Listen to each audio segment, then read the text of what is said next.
Okay, so I guess a few things to cover before we get into the content is there are a lot of emails sent to me with questions about the questions on exam three, which is great. I highly encourage that. And I like when people ask questions because at the very least, you'll get a better understanding of the concept. Best case, you'll get some points back for those questions based on your biological argument. And for those on here and that'll be watching this later, I have not gotten to respond to all of those yet. I'm working my way through them, and I plan to finish them in the next couple of days. So you will get a response from me if you have not at this point. Um, Exam four, as you saw the announcement today, it opens tomorrow and it closes on Friday then. So you have any time on Thursday or Friday, the 20th and the 21st, to take the exam. Are there any questions from the group here about the course in general or anything that we need to clarify before we get into the content of Module 4?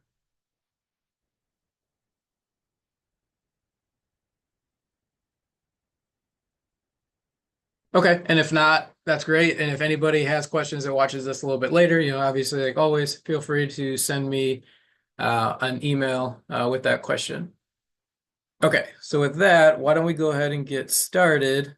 I'm going to share my screen.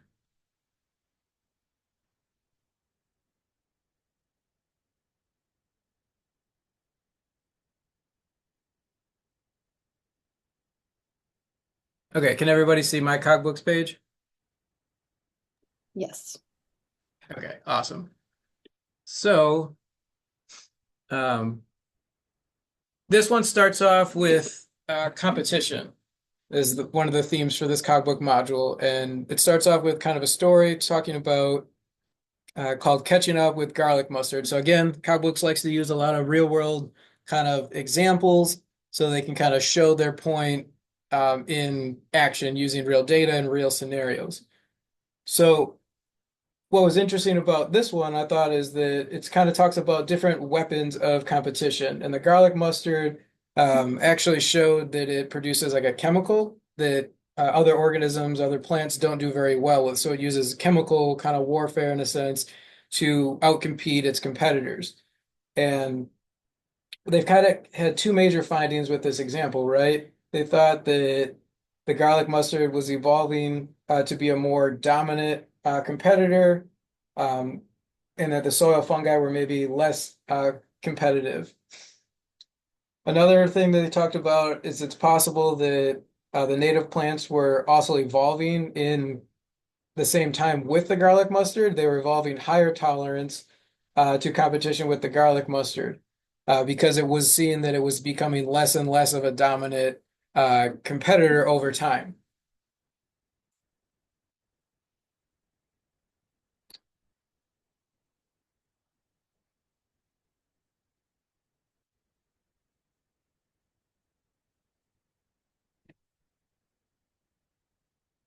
Okay, and then it gets into this section here where it talks briefly about competition occurs when individuals experience limited resources, right? We can see this isn't necessarily a new concept to us. We've seen this in previous modules. When resources are limited, we've already talked about how individuals will compete over those said limited resources.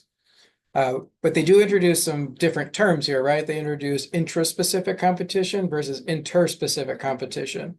And it's important to be able to distinguish what those are and what the differences are. So intraspecific competition is competition within a single species. So you might have two cardinals of they're the same species competing over seeds at a bird feeder. Interspecific competition is competition among individuals of different species. So you might have one organism is a cardinal, one organism is a blue jay. So you have the same competition at said bird feeder for the resource being the food, but one is within species, so cardinal to cardinal, and one is across species, so cardinal to blue jay. They're both birds, but they're different species of bird. Okay, and then this gets into Liebig's law of the minimum. What does Liebig's law of the minimum state?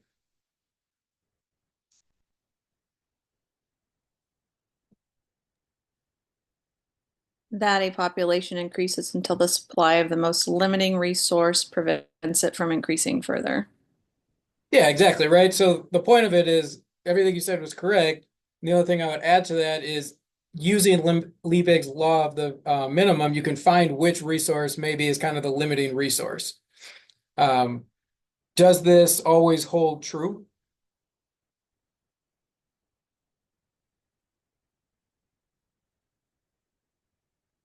The answer to that is no, right? This it focuses on individual resources, but sometimes there's interactions between different resources.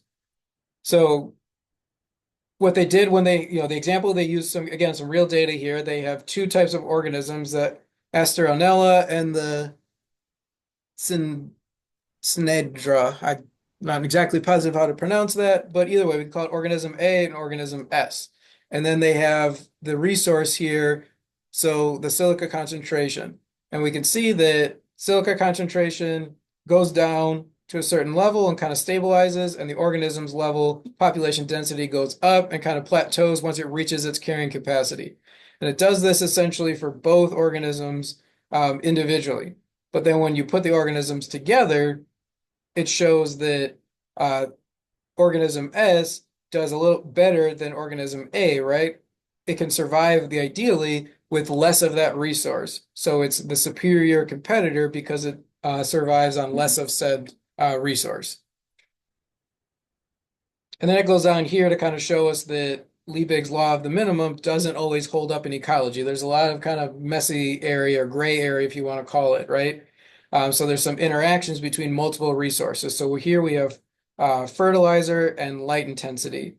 Light intensity did a little bit to increase plant dry mass, so it allowed the plants to get a little bit bigger as you increase that intensity, but only a little bit here. But if you add fertilizer and light, it allows it to do much better. So the interaction or the combination of multiple resources can actually have a stronger effect than any one individual resource. So not and resources aren't always individually limiting. Sometimes the interactive effect causes them both to be equally limiting. If you remove one, it has a drastic effect, even if you leave the other one, and vice versa.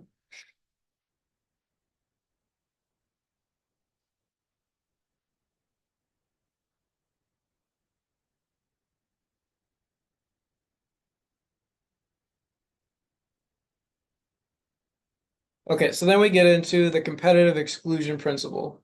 What is the competitive exclusion principle? Say briefly. Two species cannot coexist indefinitely when they are both limited by the same resource. Yeah, and why is that? What were some of the reasons they maybe gave for that? Um,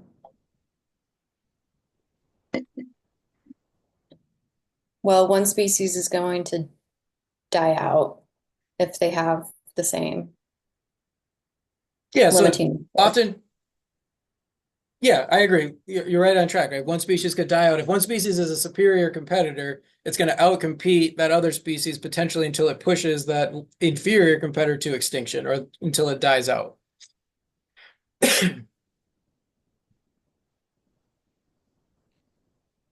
And here's kind of, again, a real data set to show that example. You have two species here that are, we look at their population size over time and individually, they each, again, they grow using that resource until they reach their carrying capacity and they stabilize, and their carrying capacities are at different levels. But when you put them together, you see that one species does better than the other species. It doesn't quite reach its original carrying capacity because that other species is alive, still here, and still utilizing some of those resources. There's only so much resource to go around. So having both of them there is going to definitely drop both of their carrying capacities. But here we can pretty clearly see that there is a more superior competitor um, compared to the other one because it's doing a lot better than the other one. It has more numbers. And if this continued, it's possible that if it went on long enough, that this species here might go to extinction, and then this carrying capacity would go back to the levels of when it was, previously alone, because it would again be alone. So nothing too um, difficult, I don't think, with these examples, but if there's any questions or anything's not clear, please stop me and let me know. Okay, and then they talk about competition between closely related species. Is competition between closely related species generally high or generally low?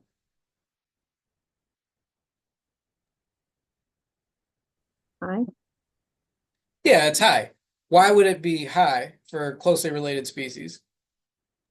because they're competing more for more similar like resources. Yeah, if they're closely related, they're going to have a lot of the same needs, right? So if they have the same needs, they're going to require some of the same resources. The example that they gave here were two species of plants. So you have heath bedstraw grown alone, white bedstraw grown alone, but then they also grew them together. And the second part of this experiment is they grew them in different soil types. So you have alkaline soil and acidic soil. And growing them alone, it's pretty clear that you can see that heath bedstraw does better in acidic soil than it does in the alkaline soil, just simply because there's more plants in the acidic soil. And you see the opposite in the white bedstraw, right? It does better in the alkaline soil because there's more plants than it does in the acidic soil. And when you grow them together in both soils, it's not too surprising that the one that does better alone is going to do better in competition in an alkaline soil. And you're going to see the opposite effect in competition in the acidic soil.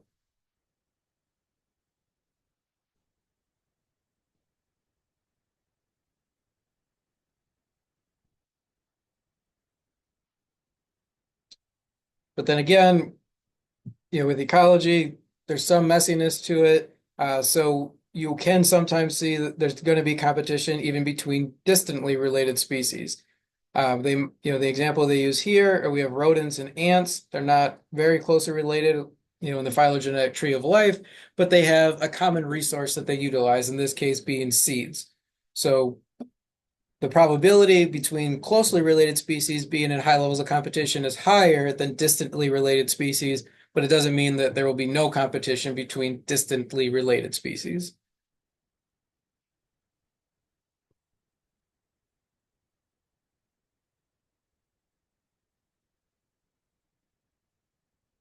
Okay, and then this page, the theory of competition, you can see there's a lot of mathematical equations on here, and I'll just say right off the bat, it's not going to be like the previous exam 3. You're not going to have to do these mathematical equations on the exam because they don't give us any practice problems to practice essentially these equations.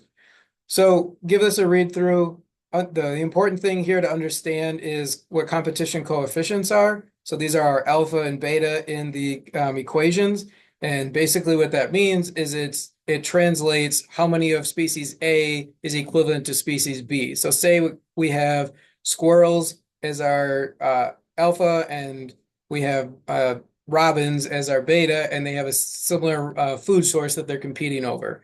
It would, for every 12 squirrels, you would need 22 robins per se to be equivalent in that competition. And the alpha and beta are what translate the different numbers of the different species. So understanding that from this page is going to be important. But beyond that, understanding the math, honestly, is not going to be important because they don't give us any opportunity to practice. And if we can't practice, I'm not going to necessarily test you on the equations. What are going to be important are these diagrams down here with the isoclines, because we're talking about competition, and typically what we can find is we have two different species here, right? We have N1, population 1, N2 is population 2. And what's important is paying attention to the direction of the arrows, right? So the arrows are going from left to right in this first example, which is going to associate or correlate with the x-axis.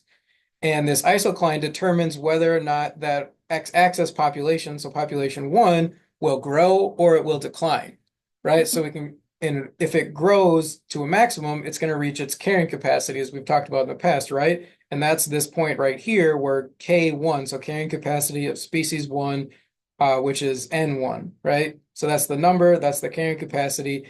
If we're in this blue area, we're below the isocline. So the arrows are pointing to the right because that means we're under the carrying capacity, so the population of N1 can grow and it can hit this isocline, right? And it can hit it until it reaches all the way up here till it reaches its carrying capacity. That's where it's going to stabilize or equilibrate. If we're anywhere up here, considering the x-axis, we're above that isocline, so that's why these arrows are pointing to the left, and it's going to want to push the population back towards the isocline, which will help stabilize it at its carrying capacity. And when population 1 does reach its carrying capacity, what does that do to population 2's value?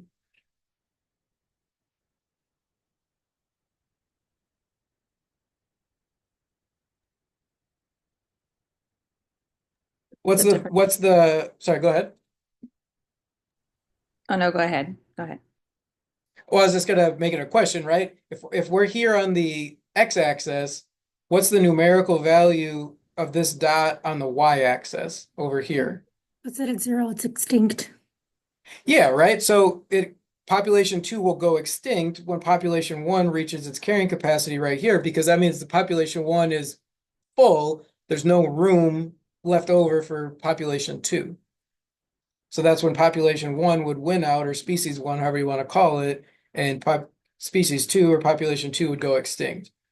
And similarly, we see kind of the opposite here now, right? So this is now focused on the y-axis because the arrows are going up and down, and that focuses on N2 and K2. So, right, if we're down here, we're below this isocline, it's going to push the population up until it reaches K2's carrying capacity, which will make N1 go extinct. So it's the opposite effect. This is, if we get to K1 right here, population 1 wins out. If we get to K2 over here, population 2 wins out.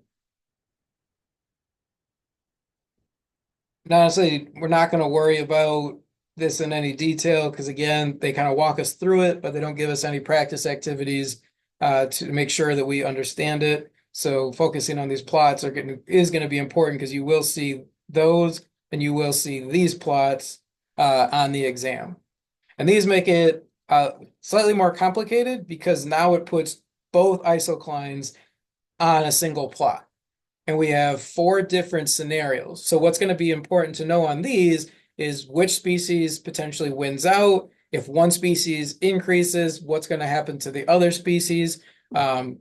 Which one of these is going to allow both species to persist? So why don't we walk through these kind of one at a time? So if you notice, we still have arrows on here. We still have our isoclines, and we still have our N1 and our N2, right? So N1 is going to be associated with the x-axis. N2 is going to be associated with the y-axis again, so that's the same. You're going to be able to see, your K2 and your K1, but what's going to be important in terms of winners for the competition is which isocline is further out, right? So here, this is K1, so K1, species 1, the isocline is further out, and here is K2 for species 2, where the isocline is further in. And say we start right here, and this is just say our population levels. It's low for both N1 and low for N2, right? Because we're pretty close to that, we're close to that 0, 0 down here. But we're below both isoclines still, which is why it has the 3 arrows. And what it means is because we're below both isoclines, population 2, the y-axis goes up, so that population can grow because it's below its carrying capacity, below that isocline. And then the arrow to the right again that we saw previously means that population 1 on the x-axis is also going to grow. And the reason we see this bigger arrow in the middle is because that's kind of the mean of what's happening. Both populations are growing, so we can kind of go on this diagonal area until we hit these isoclines, right? And if we pass this isocline, then we're still below population 1's isocline, so the x-axis arrow is still pointing to the right, meaning that it is still growing. But now we see the arrow flipped for the y-axis, right? It's going down because it's past its isocline and past its carrying capacity. So that population is going to drop. So now we have a divergent, right? Population 1 is still growing. Population 2 is shrinking. It's going down or declining, if you want to call it. And then the net effect is this arrow is pushing it down towards population one's carrying capacity here. And what this means in this scenario, because the white dot is only in one place, we only have one winner of competition, and it's going to tend towards N1 or species one winning out the competition because it has a greater carrying capacity than population two, and it's going to push it towards then the carrying capacity of population or species one to win out here. We can kind of think of these arrows as almost like they're our transport, right? We're below, we're going to go up. Here, it's going to push us down. And if we end up here, we're above both isoclines, which means both populations are going to decrease, right? So we have pushing us to the left. So on the x-axis, population one is going down, and pushing us down on the y-axis, population two is going down. But that still pushes us towards this isocline and then pushes us in this direction, tending us towards population one winning. And here, in scenario two, we have the opposite, right? You notice the colors, the isoclines flipped, and the white dot went from down here with population one to up here on the y-axis to population two or K2.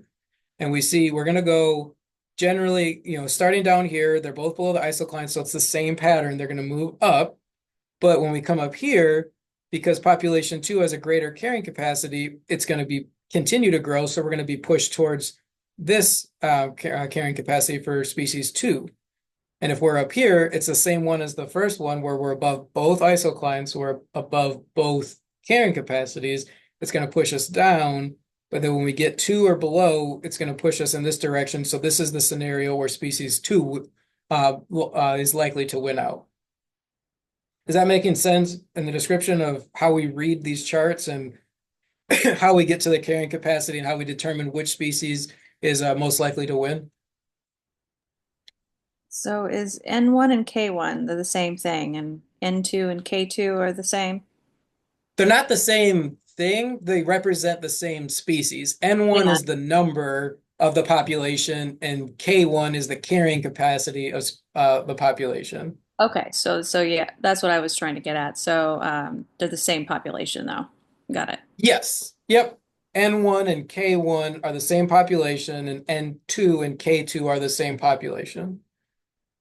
And you have two different populations, or you could call it two different species. That differentiation isn't necessarily important, but it's just knowing that they are different groups which is important.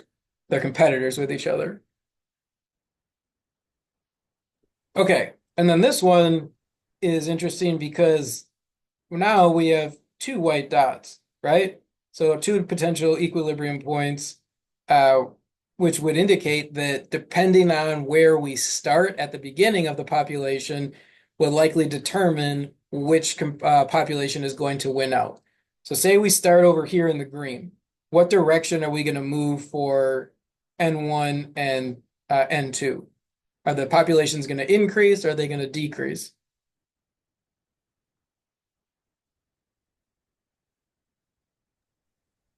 Decrease? Decrease. Yeah, they're going to decrease, right? Because in this green box area, we're above both isoclines. It's a little different because the isoclines intersect, right? They cross each other. But either way, we're going to move down here. Say we're right here. We're going to move down and we move into this blue box or this blue triangle rather. Now we're below the green isocline, but we're above the purple isocline. We follow the arrows. It's going to push us in this direction to where population one is going to reach its carrying capacity and population two is going to go extinct. So population one is our winner. But if we did the same thing and say we started up here with these numbers and we got pushed into this box, then we're going to be pushed up here where species two or population two is going to win and population one is going to go extinct. And you can do the same thing for here, right? Where if you start down here, they're both going to grow because they're both below their isocline and carrying capacities. But if we end up in this box, it's going to push us here. And if we grow to this box, it's going to push us up here. So the starting point is going to be really key as to which species is going to win out. And in reality, or in real life, I should say, it's possible that, you might cross the lines here and then cross over here and come back underneath and kind of loop around until, populations go up and down and fluctuate. It's not always an immediate all or nothing. but eventually it's going to tend to be pushed in this direction or in this direction. Okay, and in this one, it's different because all arrows are pointing to the middle. So what does that mean? Where we have a single white dot that's not on one of the axes, but rather it's in, off of both axes. Both species can survive. Yes. Will either species reach its carrying capacity in this scenario? No. No, right? Because if one reaches its carrying capacity, it's going to max out and remove the other one. So they're both surviving below their carrying capacities. If we look at the x-axis, this is the carrying capacity for species one, but to get to the white dot, we got to shift over below it. So obviously we're below its carrying capacity. And same thing here. We go up the y-axis, carrying capacity is up here, but with the white dot, we drop down, and to draw a straight line over, it's below both of their carrying capacities. So are there any questions on how to interpret or read these figures?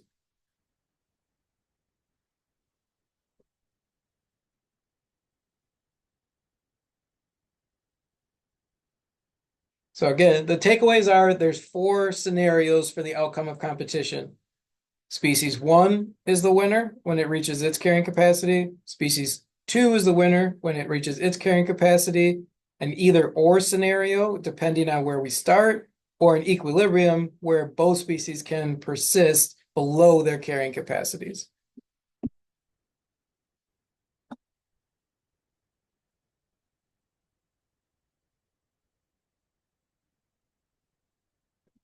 Okay, and then this kind of just builds on the idea where there's going to be competition for single resources like we talked about, but there's also competition for multiple resources. And this kind of gives us an example where we have, what is this? Diatom cells per centimeter, so number of cells with different resources, and depending on which resource is more vital, or which, I guess more importantly, which species can persist with less resources, is going to determine potentially which one is going to do better, which one is going to do worse. And sometimes they might actually just do the same, where they're equal competitors for a given resource. So again, we can have different outcomes based on the competitive abilities of said organisms.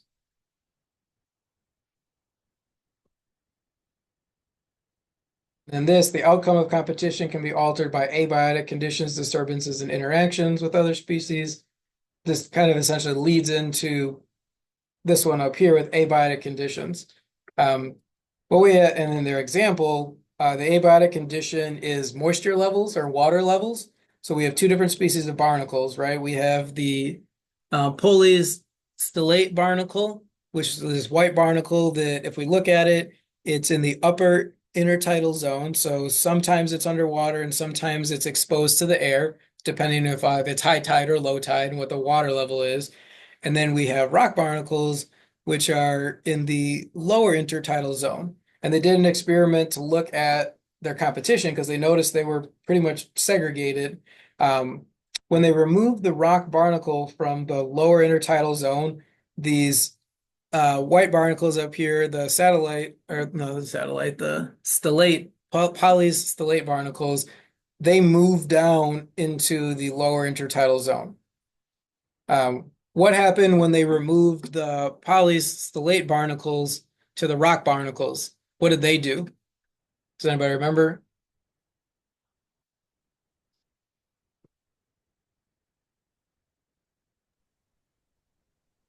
The pulley, the stellate, they did fine when they were moved below the surface, right? And then the other Yeah, one, so, yep, absolutely. But I'm asking, when they removed the polystellate barnacles, how did the rock barnacles respond? The ones that are usually in the deeper water?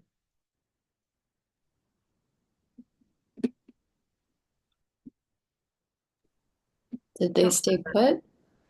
Yeah, essentially they didn't respond. They did not move up into this upper intertidal zone.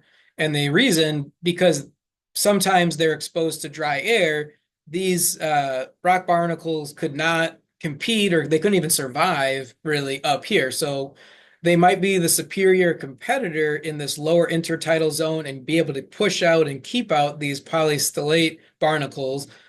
But when we incorporate abiotic factors, so water levels, they're inferior competitors when they're out of, their ideal environment.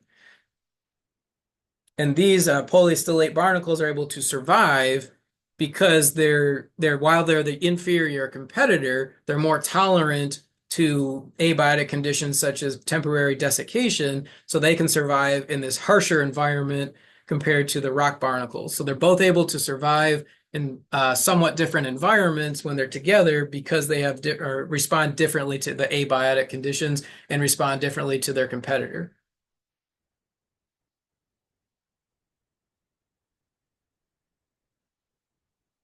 Okay. And then we get into consumers or predators, in a sense, influence the outcome of competition.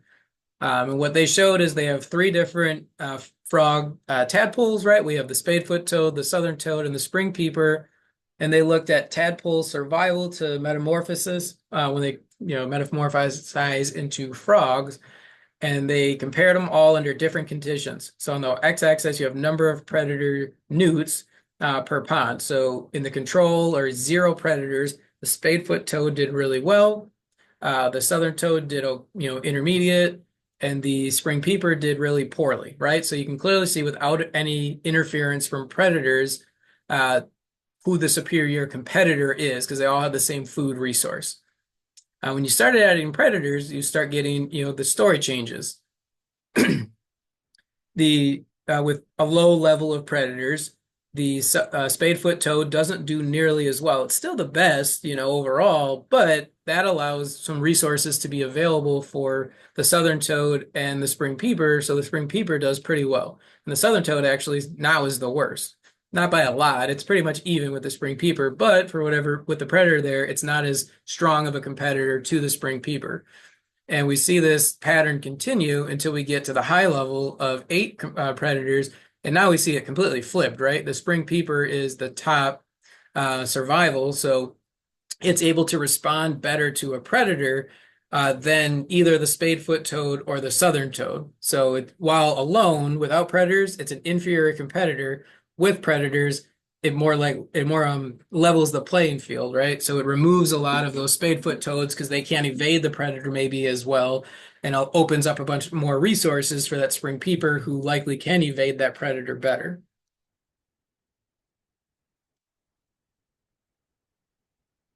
We see a similar story down here where this is more of again, kind of a manipulative study where they had beetles that were the herbivore predators essentially on this goldenrod, and they sprayed like a insecticide on one field, and then right next to it they didn't spray. So you had a treatment and a control sprayed in a non-sprayed field, and you can see the effects are pretty clear, right? Where they sprayed, the beetles were killed and removed, so the humans acted kind of as the predator, and goldenrod did really well.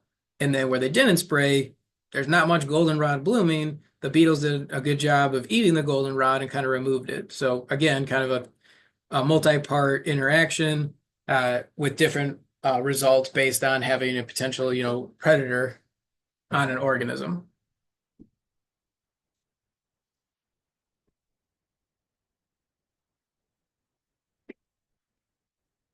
Okay, and then it gets into competition by interference. And we know that organisms directly interfere with one another as competitors. Sometimes they physically fight.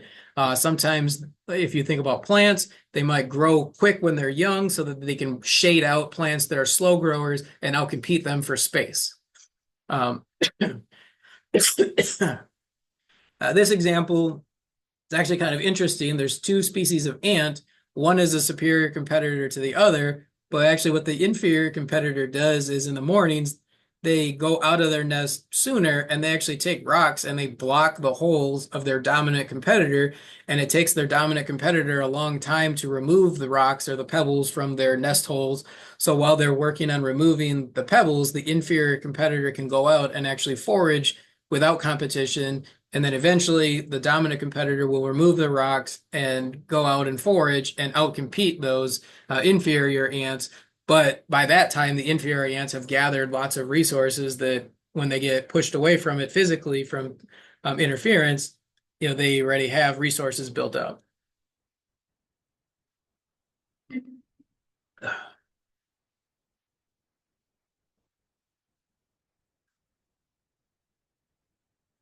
Okay, and then here we get into apparent competition, which sometimes can be confusing because it looks like competition is happening.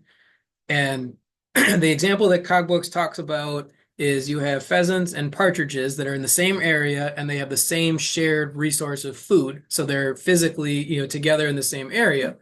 But there's a third component to this. There's parasites. And what makes it apparent competition rather than actual competition between the pheasant and the partridge is the presence of that parasite, right? So what they don't do a good job. I don't know why they don't give you the second figure. They just give you this first figure, which is very basic. It's just density of parasites per bird in the pheasant and the partridge when they scatter eggs, add extra eggs, and when they don't add extra eggs. So it does do a good job of showing the first part where it shows that the pheasant it's a heavy carrier for parasites compared to the partridge. Whether when they add extra parasites, it picks them up very readily, and the partridge does not, versus when there's no parasites added, the pheasant still has a much higher level that's red to red than the partridge.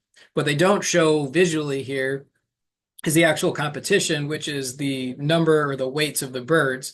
So when there's a lot of parasites, the parasites have minimal effects on the pheasant. So the pheasant doesn't lose weight, but when the partridge gets these parasites, they do lose a lot of weight. So it really impacts the partridge. So visually, you see when the pheasants are around the partridge, sometimes the pheasants are really outcompeting these partridge, right? But other times you see the pheasants and the partridge together and there's no difference. So the scientists, at first glance were kind of confused and they didn't understand, what are we missing? And what they were visually missing was that parasite. So it takes a third party per se to have that negative impact on one of the species. Does that make sense of what apparent competition is? Are there any questions on that?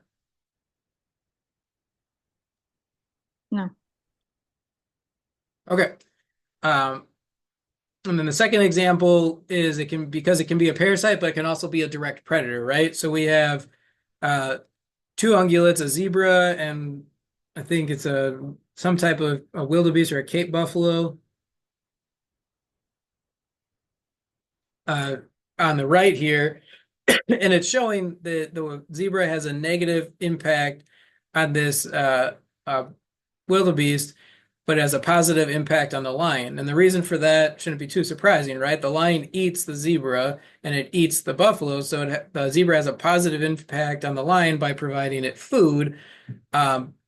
And also because it provides it as food, it increases the lion's number. And when the lion's number increases, it eats more of these buffaloes. So then it has a negative impact on it. So when the zebra are present, it looks like there's declines potentially in this buffalo population. It's an indirect effect of the zebra and a direct effect of this lion. And if this is an example again of apparent competition, because it appears that the zebra and the buffalo are in competition when they're together because the buffalo does poorly compared to the zebra when they're together. But it's because of the lion, the third party predator in this case. So again, it can be a predator or it can be a parasite that is that third party in the apparent competition dynamic.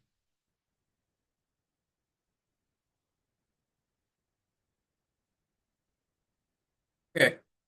And that's the main stuff that I wanted to cover about competition. Are there any questions from this module that we've gone over so far?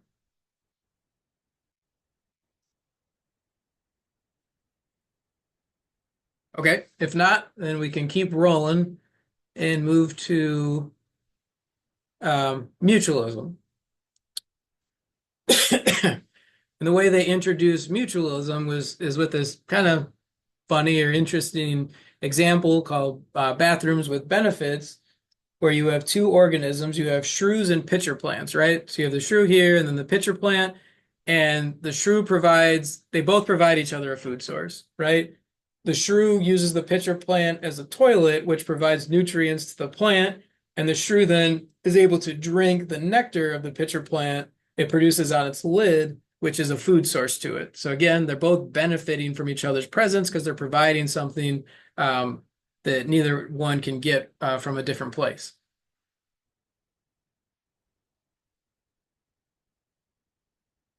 Okay, so then this gets into describing how mutualists kind of help each other gain resources. But with anything, there's different types of mutualisms, right? You can have generalists and specialists, where generalist mutualism is where one species interacts with many other species, so it benefits across species, or specialists, where one species interacts with either one or a few closely related species. So it has limitations on who it can be in a mutualistic relationship with, versus a generalist has many options of who it can be in a mutualistic relationship with.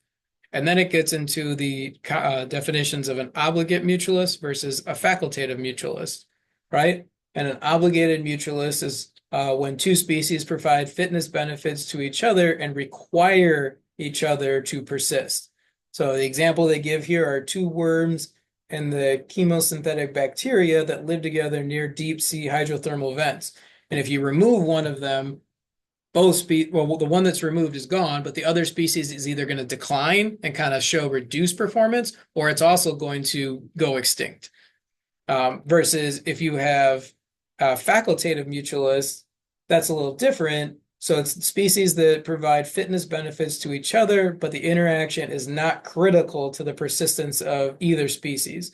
So the example they gave here, one of them were the aphids eating sap from plants, and the aphids produce a droplet of rich in carbohydrates that are consumed by the ants. So the aphids and the ants are in a facultative relationship where their interactions benefit each other. They both provide something to each other, but if you remove one of them, the other species will persist. So if anything, it just, when they're together, it increases their productivity. But you remove one, it might drop the other one's productivity slightly, but it's not going to go extinct. So they're not required to live together, but they just benefit each other rather.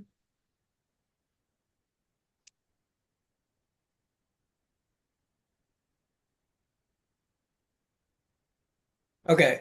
And then this one, we're not going to spend a ton of time on because I think, you're not going to have to recall the details of these different types of fungi. This is just a really good kind of more in-depth example of how different plants and fungi can interact and create mutualism for each other. So understanding where the mutualism come from is going to be important because you might get a scenario and be asked, is this a definition of facultative mutualism, or is this a example of obligate mutualism? Was there a question in there? Conversation.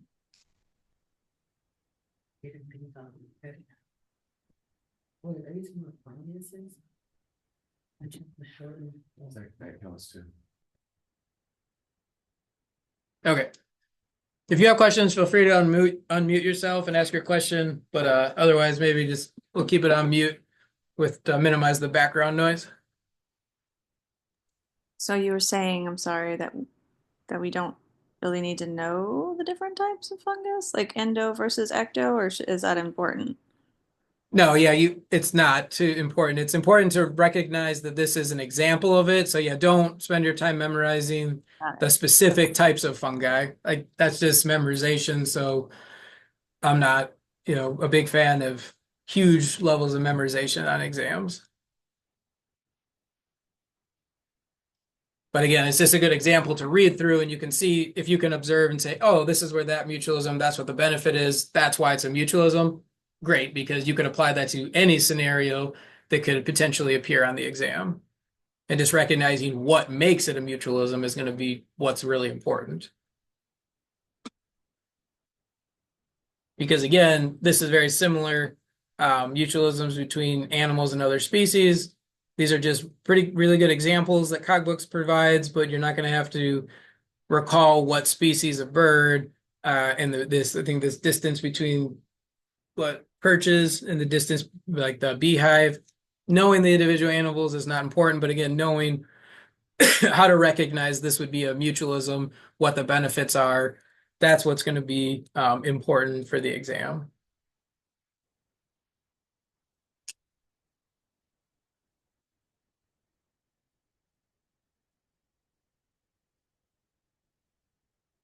So, and again, this is kind of, similar again, they're giving good examples. This one is, ants in an acacia tree, where the acacia tree provides some nutrients to the ants and the ants provide protection. And then the form of protection that they provide is herbivores come in and eat off of the acacia tree. But if it has ants present, those ants are going to attack that herbivore and drive it off of that acacia tree and prevent it from eating the acacia tree. So that's where mutualists can protect each other, as well as the acacia tree provides shelter for the ants. So if you have inclement weather, it's really hot, it's really windy, or it's raining, they can go into parts of this acacia tree and get out of those harsher weather conditions. So they both provide some form of protection for each other.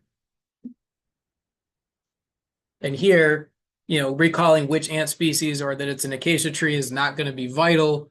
But if given a scenario, again, being able to point out what is the protection or what is the causing the mutualism, how would this be a facultative mutualism or how would this be an obligate mutualism? Those are the types of questions you can kind of expect from these topics. An example of that might be you have an ant species on a tree species. You remove the ant species from the tree and the productivity of the tree drastically drops. Would this, be an example of facultative mutualism or obligate mutualism? Obligate. Yeah, that would lean towards obligate because it drops drastically, or even if it, worst case, it goes extinct, right? They require each other to really function. Cool. When you were saying there might be a question that asks about what causes it, would you just be like, what causes it is the plant's necessity for et cetera, or how would you how would you know what caused the mutualism? Sure, I think that's a fair question. What would cause it would be the animal's actions, right? So the actions of the ant are they deter herbivores. They attack herbivores that are eating the tree, and the actions of the tree are that it provides some nutrients and shelter. Okay. That's what I'm looking for when I say that. Does that make sense? Yeah. Okay, cool.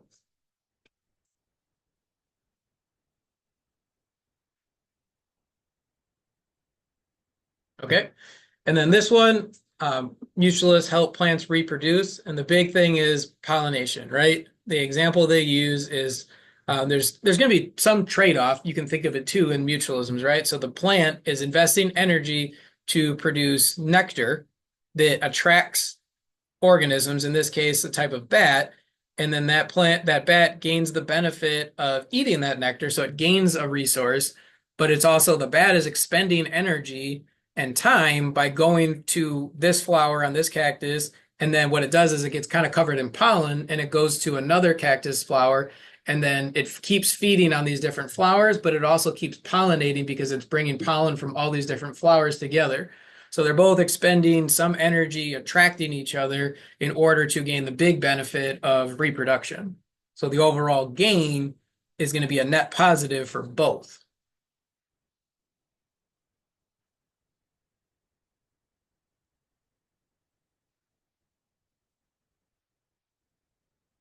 Okay. And then it gets into the idea of mutualisms enhance biodiversity, right? Why would we think that this is true? How can a mutualism enhance biodiversity?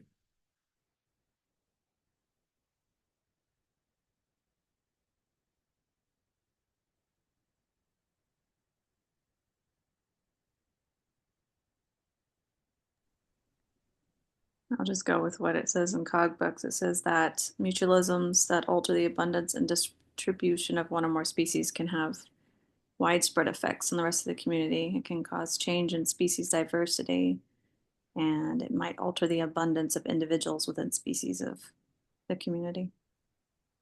Yeah, right. I mean, that's good. That's what Cogbook says is absolutely true. What I'm kind of trying to dig at a little bit deeper is if we go back to that the bat and the cactus example, and we're talking about biodiversity, say that bat is a generalist, and it can get nectar from multiple species of cactus, and then it can pollinate multiple species of cactus. So it's having that mutualistic relationship is going to increase the productivity and reproduction of several species, and they all gain a benefit. So you can have, and maybe there's also insects that can also get involved in this game, and they can get nectar and pollinate. So they're all supporting each other by providing benefits to each other and increasing productivity. So it can increase and support a higher level of biodiversity by having this mutualistic relationship, rather than all these individuals having to rely just on themselves or maybe one species to help it out. Because say all these cactuses are, it's an obligate situation, right? There's like 10 species of cactus and a couple of species of bat and butterflies that are pollinating, and something comes and wipes out the pollinators. Well, if the cactus are obligate, and depend on those pollinators, they're not going to pollinate, they're not going to reproduce, and they're going to die out over time too. So the biodiversity is going to drop without that mutualistic interaction.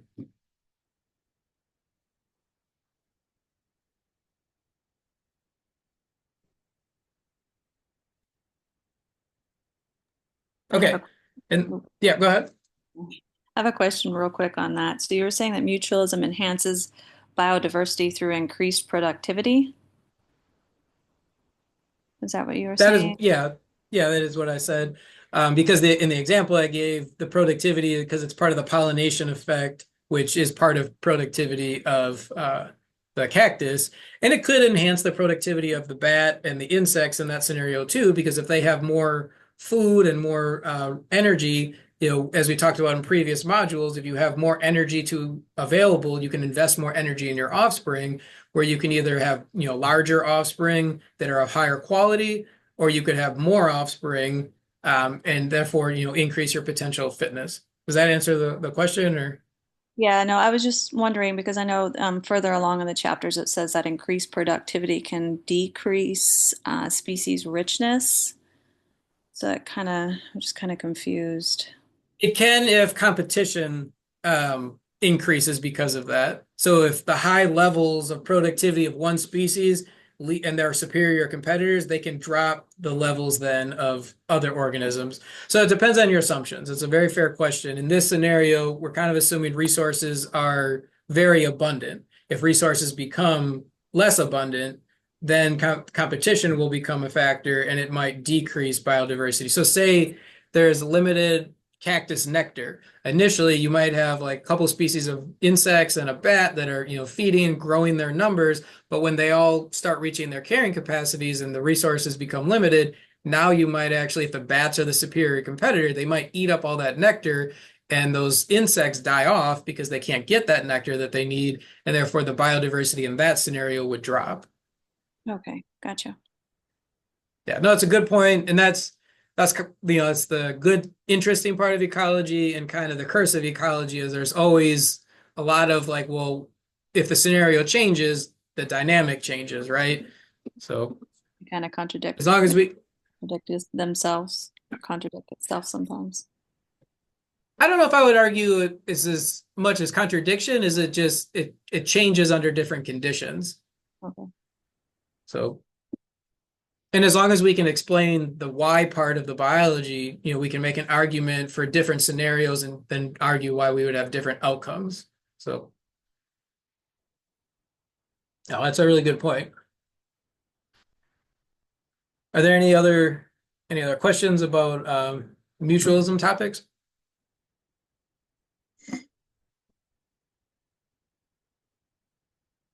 Big picture, we'll think of mutualism usually as a positive. And as we'll see in a little bit later module, the difference between, why mutualism has the, plus plus and competition has the minus minus and predation is plus minus.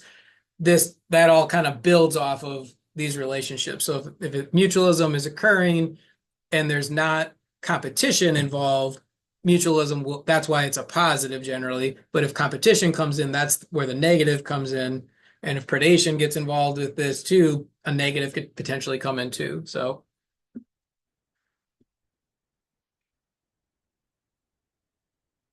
Okay, so let's get into predation then, the third part of this that we're talking about. Okay, so the first thing it talks about is predation and herbivory.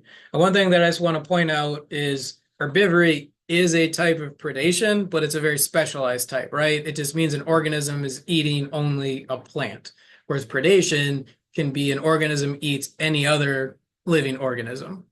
It could be, a bear eating a fish. It could be, that would be predation.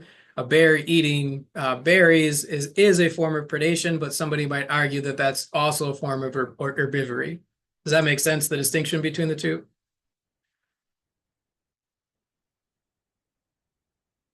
Yeah.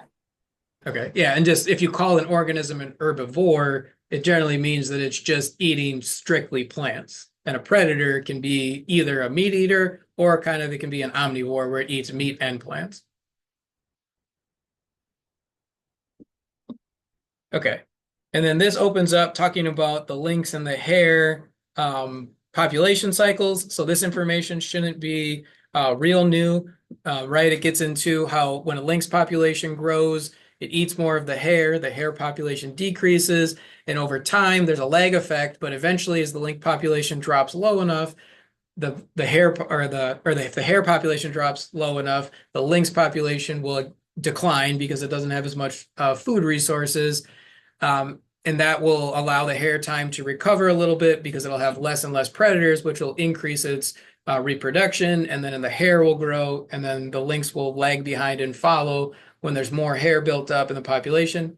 It can hunt better, get more food, and the population of the lynx can grow again. And just repeats that cycle. And it went into a little bit more detail that I thought was interesting, that just the stress of having high level of predators can lower reproductive rates of the hare. It's not directly, the deaths aren't the only thing that are causing the population to decline, but the stress is another thing that can cause the population to decline.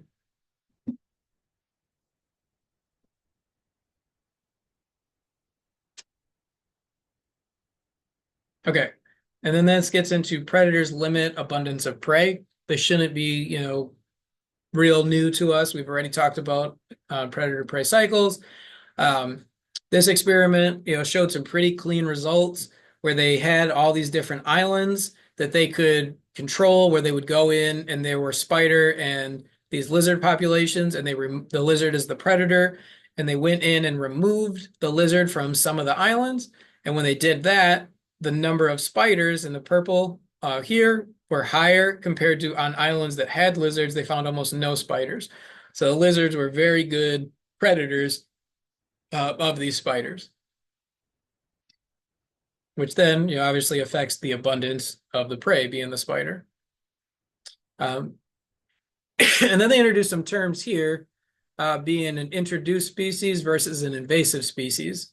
So briefly, what is the difference between an introduced species and an invasive? Because you could say an introduced species is a species that is introduced to a region of the world where it has not historically existed, and that is part of the definition of an invasive species.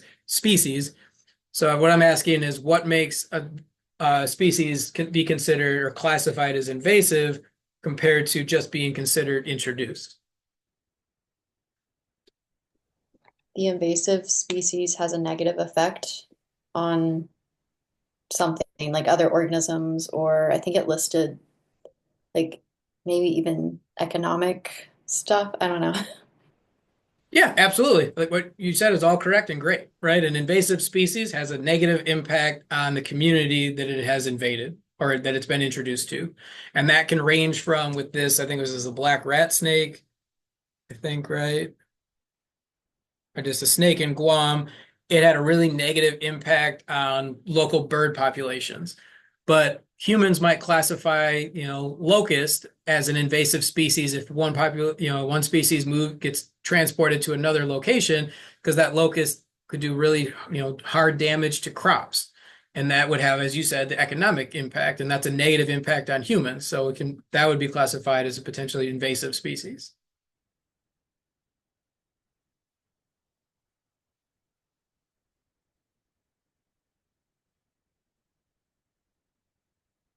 Okay, and now this gets a little bit into talking about trophic levels of predators, and we'll get more into trophic levels with a later module.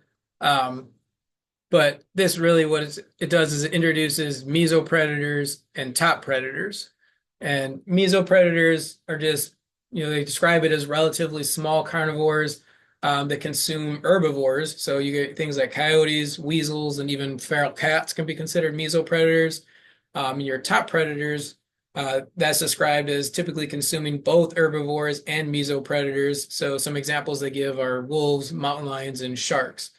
Um, and they also talk about the idea that top predators oftentimes keep predator populations in check, right? They don't let them kind of grow uncontrolled. They keep their numbers down. Um, what did Why did humans have a conflict with top predators, oftentimes removing them from areas? What were some of the examples they gave for that?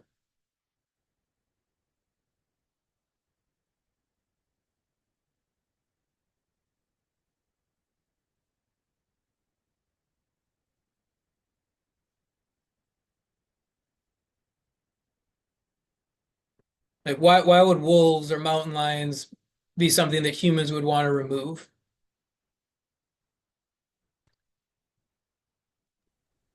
Well, wolves, with ranching or anything like that might be a reason that people want to, but then it showed that that caused a rise in the meso predators, I think.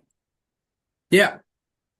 Yeah, so there was kind of a cascading effect across trophic levels. Humans could also be considered top predators, and they would be then viewed as in competition with other top predators such as wolves and mountain lions for ranching, right? Humans are raising cattle, and sometimes mountain lions will come in and kill off, some of the cattle because they see it as food. They just want to eat.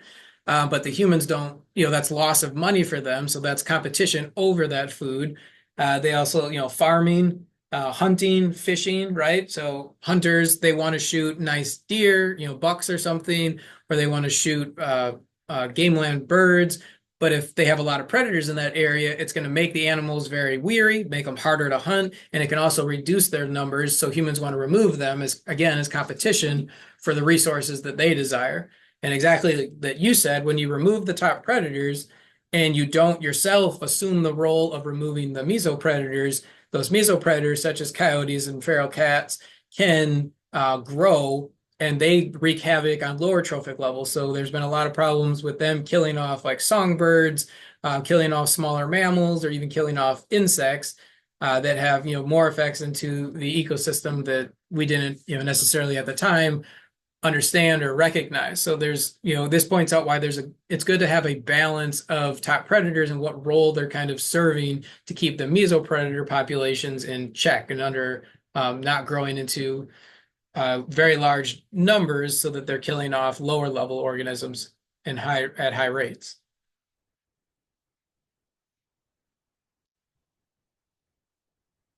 Okay.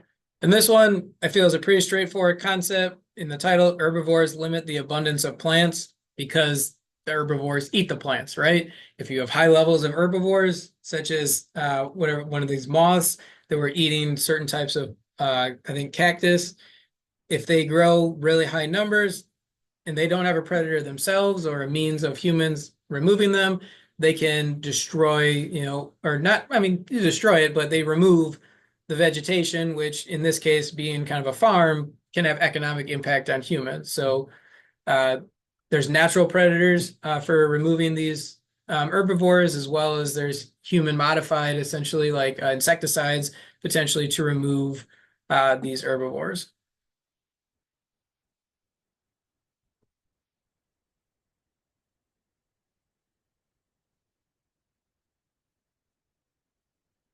Okay, and this talks about how predator-prey cycles are observed in the laboratory.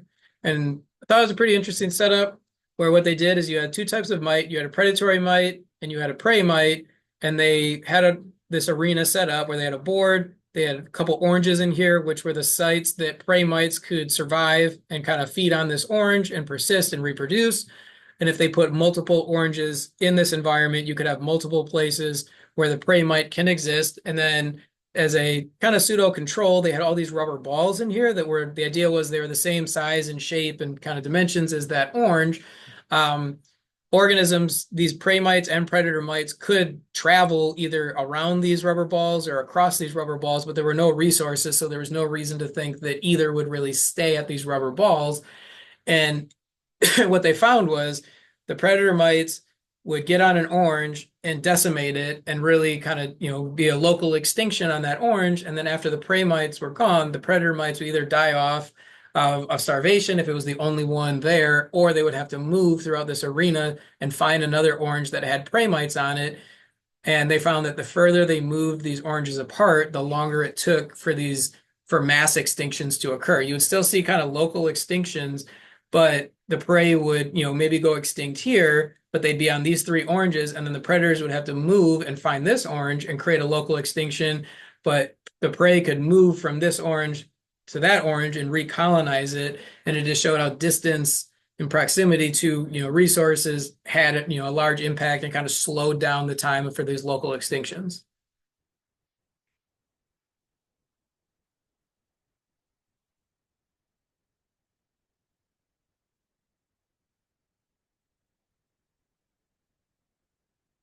And it just shows here kind of this in more of in a figure where there's these lag effects a little bit, but they're following the same predator prey cycles that we've seen previously. Okay. And then gets into mathematical models of predator-prey cycles. So it's good as an ecologist to be familiar with the Lockton-Volterra model, that what it says, how it calculates predator-prey dynamics. But again, they don't give us any practice problems or activities with this. So this model, in a mathematical sense, is not going to be, you're not going to have to calculate anything on the exam. You might be asked a little bit, what does the Bloch-Volterra model do? What is it, what is this parameter, the purpose of this parameter in the model? So reading through this and understanding, what the different parameters are in brief, like a one sentence explanation, will be, suffice of how deep you need to go into this modeling here. What's more important is actually talking about, in a theoretical sense, the trajectories of predator-prey systems. So again, this is kind of similar to what we saw with the competition isoclines. This is now predator-prey isoclines. So they start pretty basic, where the first one here is just you have the number of predators on the y-axis, and you have the two different isoclines, right? So across the x-axis is the number of prey, so prey and predator. And it makes sense then, left to right, you would see your prey isocline. If you're down here, at this level, number of predators, you're going to have low, it's considered, you're low on the y-axis, so you have a low number of predators. You're going to move to the right because you're going to have an increase in prey. If you're up here anywhere, you're high on the y-axis, so you have a high number of predators. They're going to cause a decrease in the prey number. So you're going to move to the left on the x-axis. And the prey isocline just determines, like, if you're here, you move left, you're here, you move right. So this is kind of just the midway point, or the isocline point of where that trajectory switches. And then you see the same thing over here, but focused on the predators, right? So this is going to depend on where you are on the x-axis, right? If you're on the left side, you have a low number of prey. You're going to have the predators decrease down the y-axis, right? So you're going to have a decline in predators because you have low number of prey. There's just not enough food to sustain, and population's going to decline. But if you're over here on the x-axis, you have a higher value. You're across that isocline for the predator, and you have a high value of prey. There's a lot of food to eat. You can increase your predator population up that y-axis. What we see here is now it kind of puts it all together, and you have your blue and your yellow still, but now you have this green, where you have this overlap of blue and yellow. So if we start up here, we got to pay attention to where we are on both the y and the x-axis, right? Because the x-axis, again, is number of prey, and the y-axis is the number of predators. So we're up here, we're high on the y-axis, sorry, which means you have a lot of predators, but we're low on the x-axis up here, so you have few prey, right? So it makes sense. You have a decrease in the prey population causes a decrease in the predation. So that's why this arrow is pushing it downward. When we get into this box, now we have low levels of both. We have low levels of prey and we have low levels of predators. So we have a decrease in the predator population allows an increase in the prey population. So when you reduce predators, you can allow the prey to increase. So that's why it moves us over here to the right. And now we have a high number of prey and a low number of predators.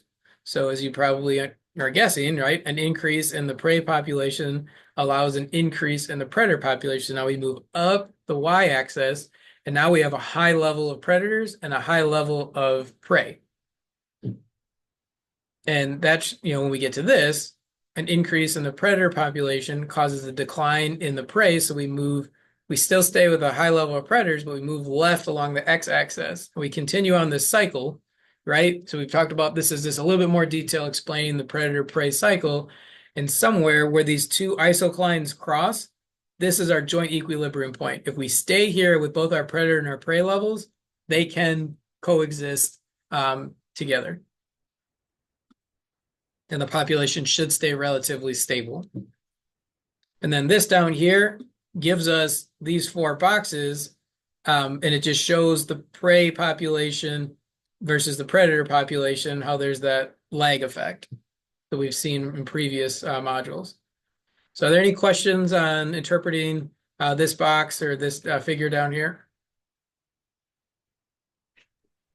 So it's going to be more important to interpret the graphs than be able to say, like, if P is less than R divided by C, like all of those things, what that means. We're Yes. just focused on, okay. Cool. Yeah, it might say, you might get a multiple choice that asks, like, it reads this out and it might be true or false, right?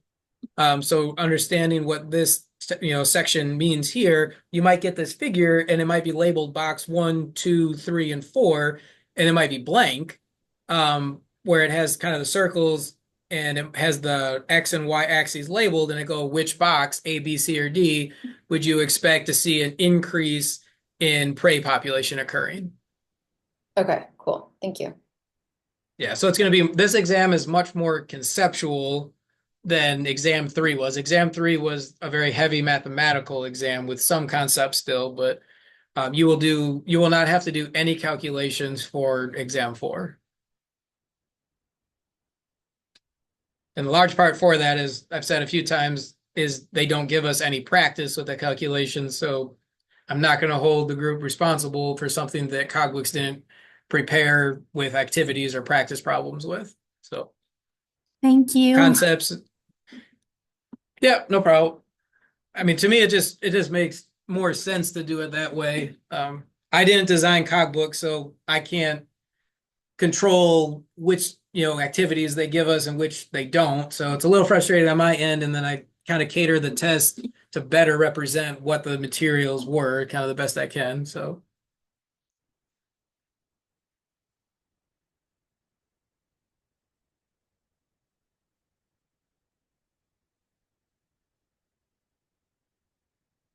okay, so then this next part gets into functional responses, and it talks about a type 1 function response, a type 2 function, and a type 3 functional response.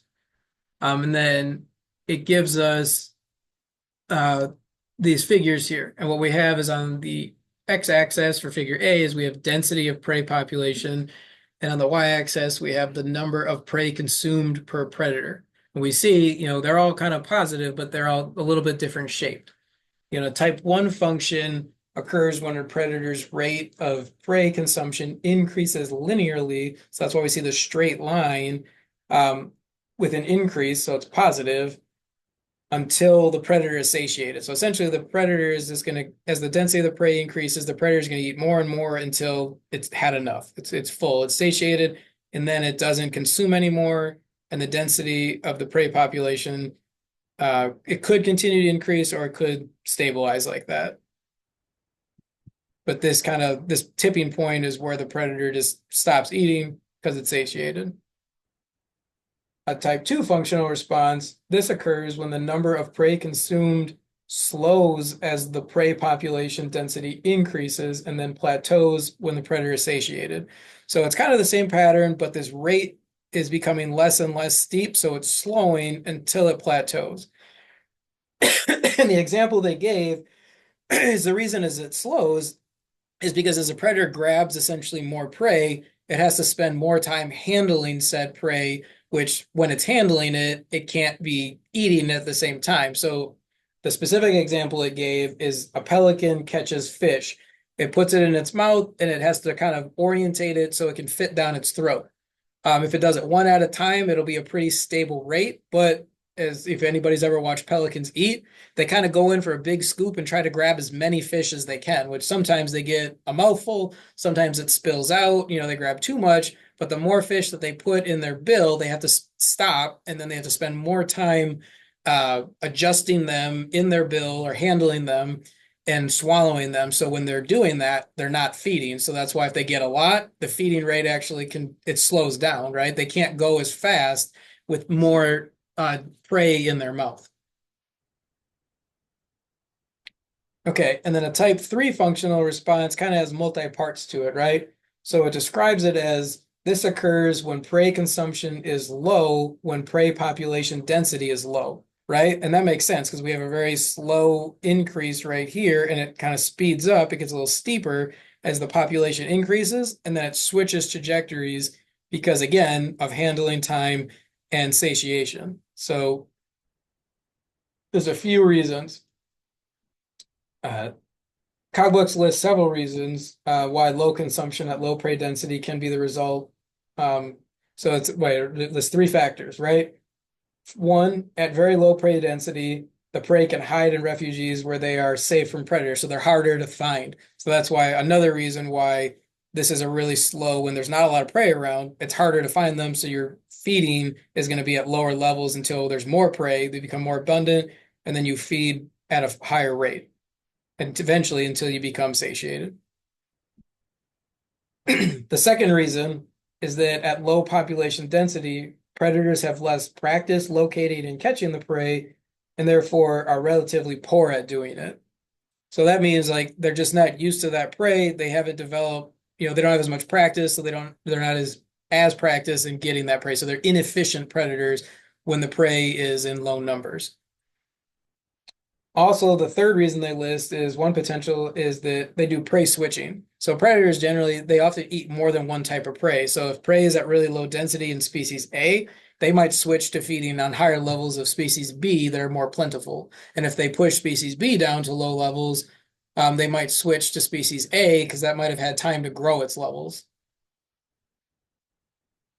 So are there any questions on the three functional responses in feeding? That other graph there, the proportion of prey consumed, do we need to focus on that really, or it's just mainly that one? No, it's more of an inversion of the other graph because it gives it as a proportion.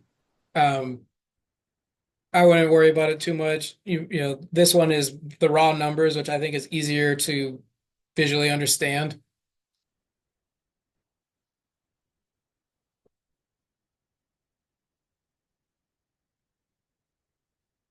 Okay, are there any other questions about the predation module?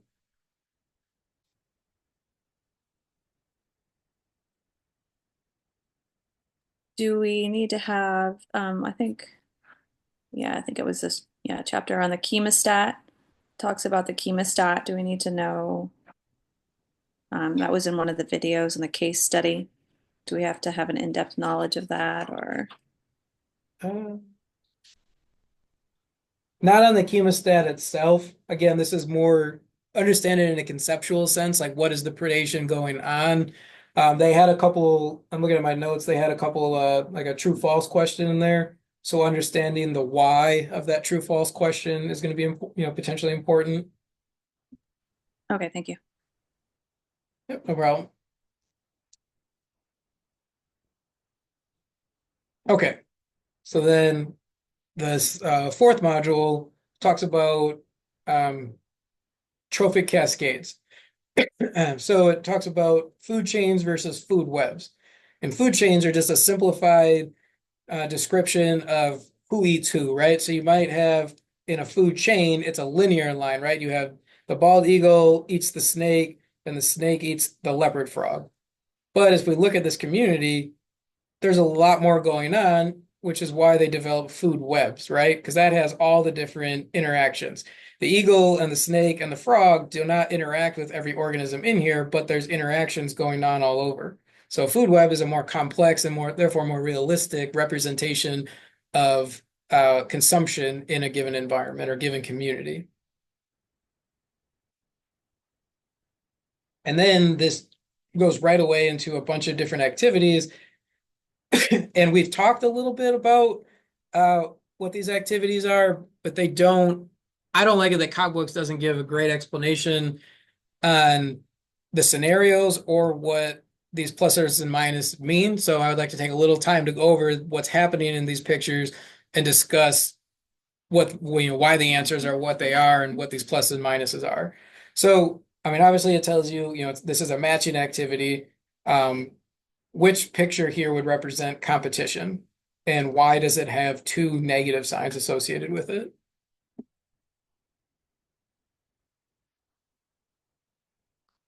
Let's start with the first part. Which one is competition? The hippos? Yeah, so we have interference competition, right? Essentially, we have, and would this be interspecific or intraspecific? Intra? Yeah, intra, because it's within, so it's the same species competing with each other. So this would be competition. And it says that it's negative for both organisms involved. That's the overall net effect.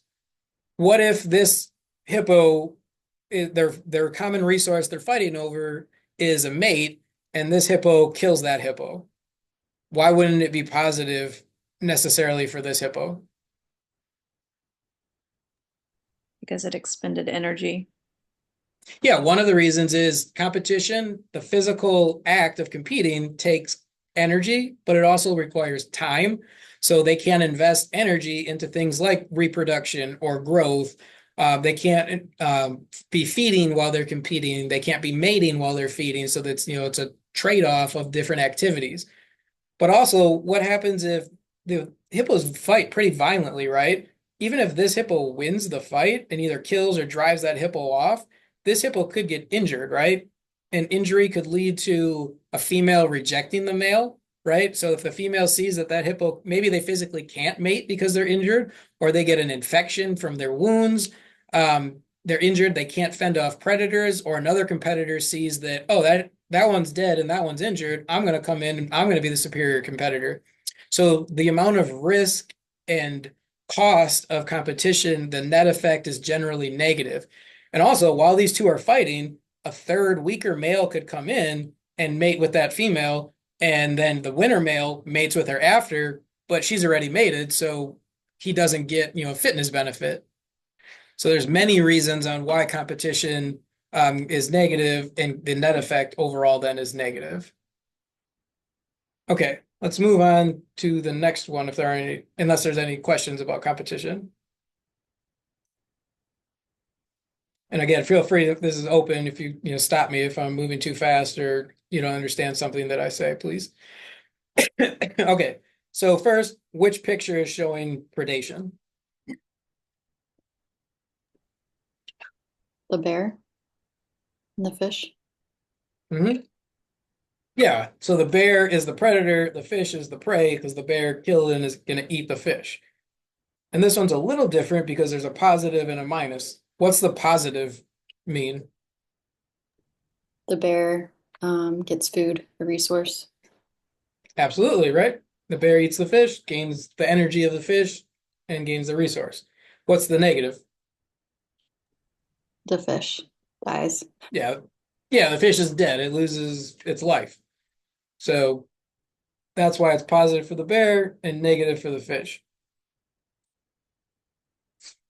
And these are overall net effects because somebody might say, well, what if the fish bit the bear, right? I mean, it's injured, right? So there's some negative, but because in this scenario, the bear is getting the complete benefit of consuming the fish, the net benefit is going to be positive for the predator. Overall, like at a population level, this is looking at too. Because sometimes prey kill the predator, right? It happens. But more than not, a predator is labeled a predator because it regularly kills that prey and gets the benefit of consuming that prey. Okay, What about herbivory? Which picture is showing herbivory?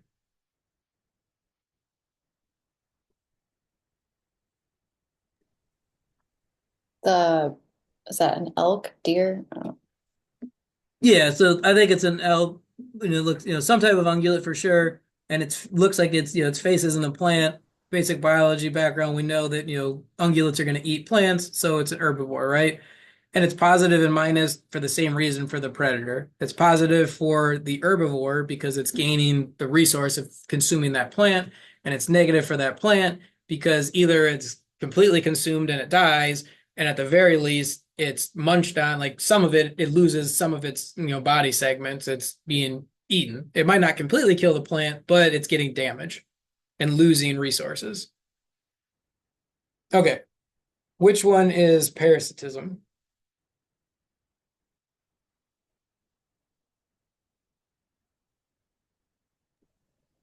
the mosquito? Yeah, so the mosquito is the parasite, and presumably this looks like a human surface to me. So the human would be the host, and it's positive and negative, and it's positive for the parasite because here the mosquito is taking blood, which is a resource that humans require, but it's a resource that mosquitoes also use.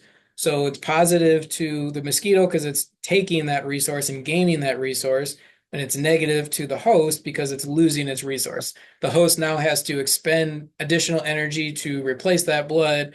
The host also takes the risk that this parasite is transmitting, pathogens, bacteria, or potentially, viruses to it. So it's at risk of getting sick from its parasite. Generally, parasites don't kill their host, at least they don't kill them immediately, because if they can reuse their host, they can gain repeated benefit from it. But sometimes parasites do overwhelm or infect their host and they do kill them, and then they either finish their life cycle and die, or they have to find a new host. Okay. And then this last one is a mutualism. I believe this is a capybara and a bird. I don't know which species a bird is. And again, that's not important for the exam, but the interaction between the two is important. And what's happening here is the capybara gets insects on it. Sometimes it gets like ticks or other insects that are annoying and not good for it. Some parasites maybe are on it too. And the bird feeds on those insects and some parasites potentially that are on the capybara and it eats it as food. So the bird gains the resources of food, and the capybara gains the benefit of being cleaned and removing certain harmful insects that it can't reach, potentially on the back of its neck or something, or on its back. So in a mutualism, it's positive, positive, because they both gain a benefit from being together.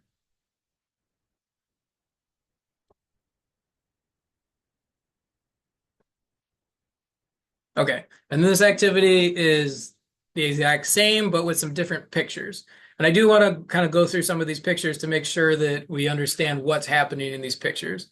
So here it talks about a mutualism, and that would be with the clownfish and the anemone. And the reason it's mutualistic is because, again, right, they both gain a benefit. The benefit is the clownfish gets benefit of food from the anemone, and the anemone can protect the clownfish, and the clownfish can also protect the anemone. There's a few things going on in this dynamic where they're both benefiting from each other. Okay, and then parasitism, unless you know a lot about brown-headed cowbirds, I thought this one was, I wish cogbooks would put kind of like a one-sentence explanation of what's happening here to make it a little bit more intuitive. So what's happening is we briefly talked about brown-headed cowbirds, or I think bronze-headed cowbirds, some type of cowbird in a previous module. And what that is it's a bird that lays its eggs in the nest of other bird species. So you can see, what doesn't look like the other in here. This is the host nest with multiple eggs, and then the cowbird laid its egg in there, and then the host will oftentimes rear out the cowbird offspring at the expense of its own offspring, right? So a lot of times the cowbird eggs will hatch fat sooner. The offspring will grow faster and larger, so they will outcompete the host. And there's even video evidence now of cowbird chicks will push its host eggs out of the nest to reduce its competition for food. So that's why this would be parasitism. The parasite gains the benefit of being raised by the host, and the negative is the host loses fitness value because it loses energy and time that it can invest into its offspring, and it might even physically lose number of offspring depending on how severe this parasitism is. And sometimes the cowbirds will go into a nest and destroy their eggs if they're too far along, and it will therefore reset the biological clock on that host female. And when she lays her eggs, the cowbird will start laying eggs so that it can ensure that its eggs hatch at the same time or prior to the host eggs from hatching. Now, some birds are physically capable of rejecting the cowbird egg, so they can kick it out, but there are birds that physically can't reject it, so they, and they don't recognize it. We don't fully understand, what's going on in the bird's brain, but there are many species that will raise the cowbird offspring. Okay, and then we have herbivory, and that's this picture down here, right? We have another type of deer feeding on a plant. So that's positive for the deer gaining the resource, negative for the plant losing its resource and getting damaged.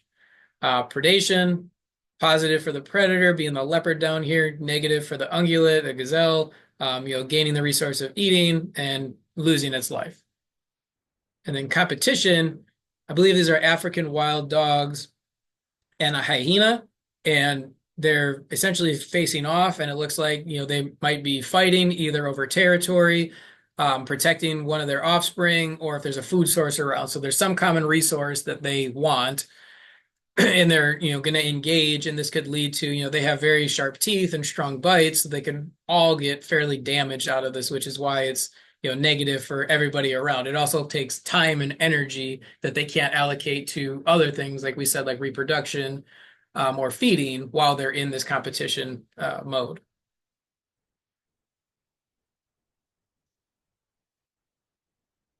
Okay. And now this same idea, but basically converts this into what we did with the other ones by asking what the effects are, if they're positive or negative, right? So we have a predator eating a prey, positive for the predator, negative for the prey. Talked about this. This is a mutualistic relationship, so it's positive for both A and B.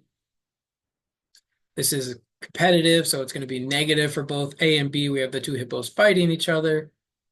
We've seen this picture.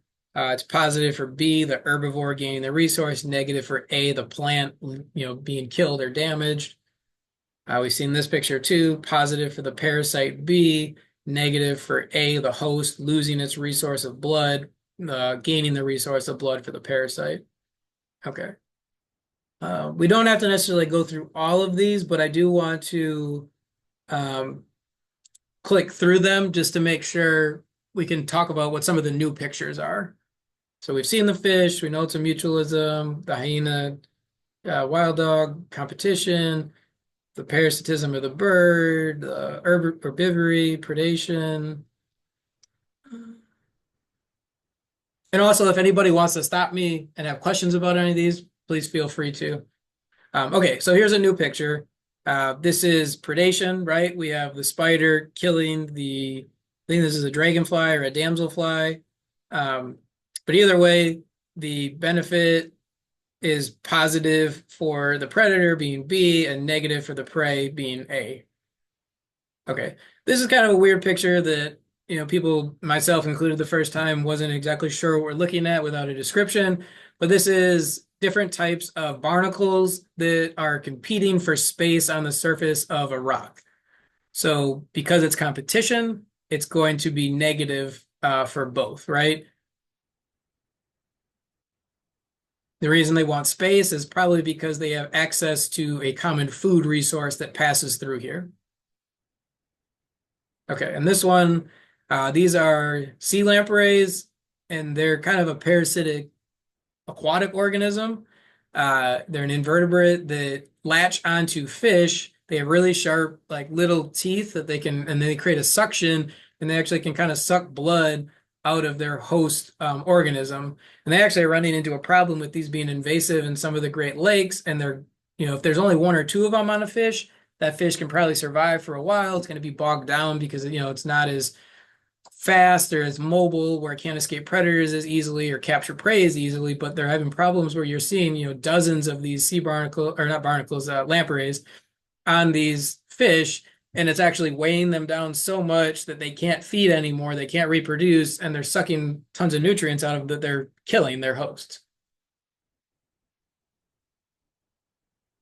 Okay, this is a mutualistic relationship. Does anybody want to take a stab of, describe what's going on in this picture?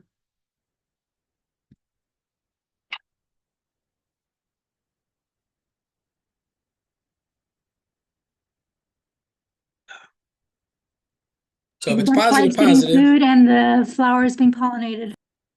absolutely, yep. So that's what both their benefits are getting done. So nectar is food for the butterfly and pollination for increased reproduction for the flower. Awesome. So we've seen very similar pictures of this. This is herbivory, herbivore eating a plant. All right. I think there's one more maybe picture we haven't seen.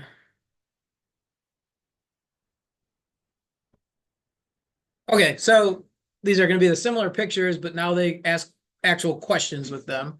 So the question here stated is, given this type of ecological interaction, which I think we know at this point is predation, what should happen to species A, the bear or the predator, if the density of species B, the fish or the prey, increases? So if we see more and more fish, what should happen to the density of bears? It will increase. Yeah, it'll increase because there's more fish and more prey available. So with the predator-prey dynamics that we've seen, more prey, more resource for the predator, more reproductive potential for that predator as well. Okay.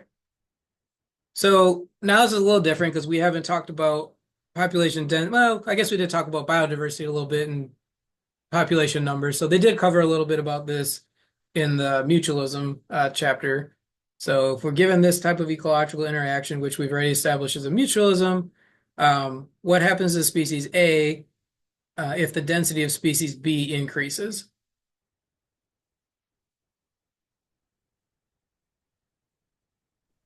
You get Increase. more capybaras. Increases?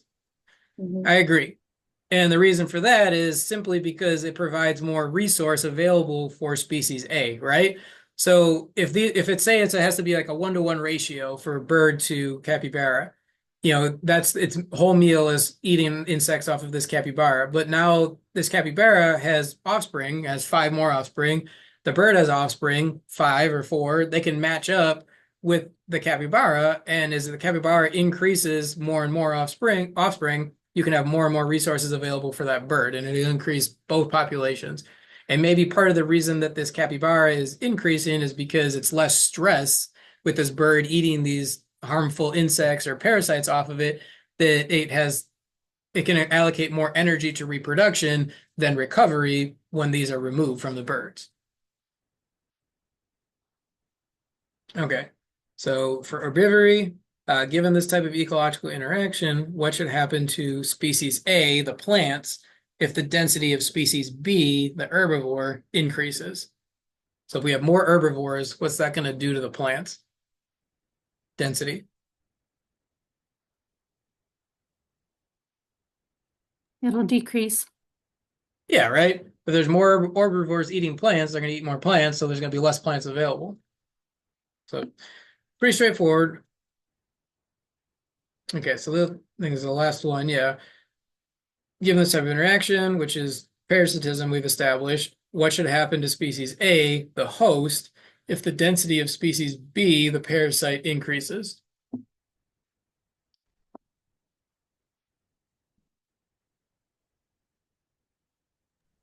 Decrease. Yeah, right? Because if you have parasites overwhelming the host, as we talked about with the sea lampreys, it can actually kill them and cause the population to decline. Okay. So these next ones are all the same. If there's any that anybody wants to talk about, feel free to stop me. I just want to go through and make sure that we've seen all the pictures, so nothing on the exam would be surprising. There's a density one on the two hippos, and that one I was a little confused with because it was asking, if density A increases, what'll Was that on happen? the previous? Yeah, no, it's on this one with the hippos. It's a density question for A and B. I can't remember where it's at exactly, but it didn't actually have an answer for it, at least not in my cog books. There was no like teacher response to it. Okay, let's. Um,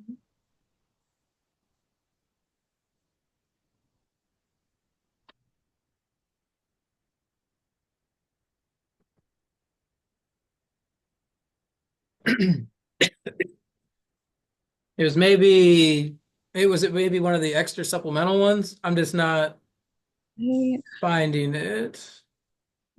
And I would showed, like to find it because, sorry, go ahead. I'm sorry, it showed the two hippos. I posted. Mhm. Sorry, just a second. It would be, yes, it says, well, it shows the two hippos, A and B, and it said essentially what happens to species A if the density of species A increases, what happens to the density of species B? But they're both the same species, which I didn't understand um, what would happen. That makes sense. And then the instructor's feedback, it was blank. Yeah, it wasn't even there.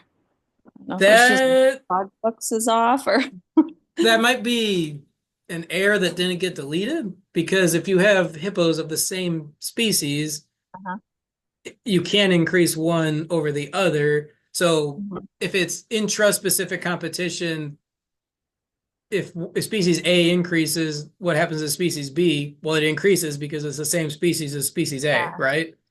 That Mhm. would be my explanation. If it's interspecific, say they're different species of hippo, um, or it's a hippo and a rhino, right? Something that's very different. If the hippo increases and what happens to the rhino population is the rhino population should probably go down. The other competitor should go down because if one species, especially if it's a superior competitor, it's clearly going to cause the other one to go down. But even if it's not, and they're kind of neutral, they should cause the other competitor to go down just because there's more of them and they'll outnumber the other ones. If it's the third scenario where it's the inferior species increases, what happens to the superior competitor? I would argue that the superior competitor's number would stay stable or go slightly down because it's outnumbered. And that one's going to that one's going to be it depends answer. Um, You won't Yeah. see that on the exam because the way that question is written as you read it doesn't make sense because the picture shows the same species, but there's different possibilities depending if it's intra versus inter, and that would have to be related to inter specific competition. And it would depend if they're the dominant competitor or if they're a neutral competitor or they're an inferior competitor. Okay, thank you.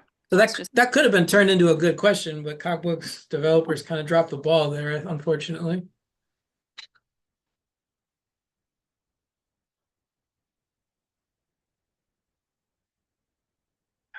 But I appreciate you bringing it up because that made for some good conversation. yeah, no problem. I don't know why it's on my cog books, but it was there and there was no It feedback on it. it might be one of the extra ones, but because theoretically, mine and your Cockbook should be the same because it's the same like licensing. But Okay, maybe I clicked on an extra one then, or extra practice. yeah, or maybe I'm just missing it too. I'm not. It's all right. We got it figured out, so we're good. Uh,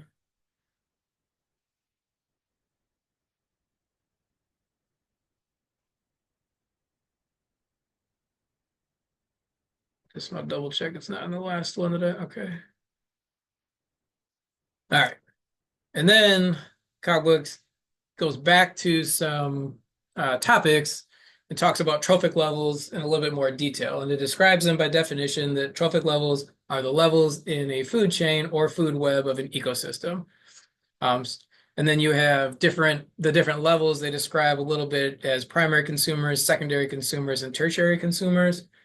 And that just lines up the different levels, right? So our primary consumers, these are species that eat producers, so it could be zooplankton that eat algae or snails that eat plants, were the examples in cog books. So their primary consumers are they're towards the bottom. They're not the bottom. That would be the producers. But primary consumers are like right above those producers. So they're the first thing that really eats something else. Secondary consumers are a little further up the food web. They're species that eat primary consumers. So small fish that eat the zooplankton are ducks, maybe that eat the snails that we talked about. And then tertiary consumers, that's either the top or very close to the top. These are species that eat secondary consumers. So the examples they give are the large fish that eat the small fish. So then they bring up guilds as another definition. They define that, within a given trophic level, species are grouped into categories or guilds that feed on similar items. So the examples they give are leaf eaters, stem borers, root chewers, nectar snips, and bud nippers. They're all kind of at that same level, feeding on the same items.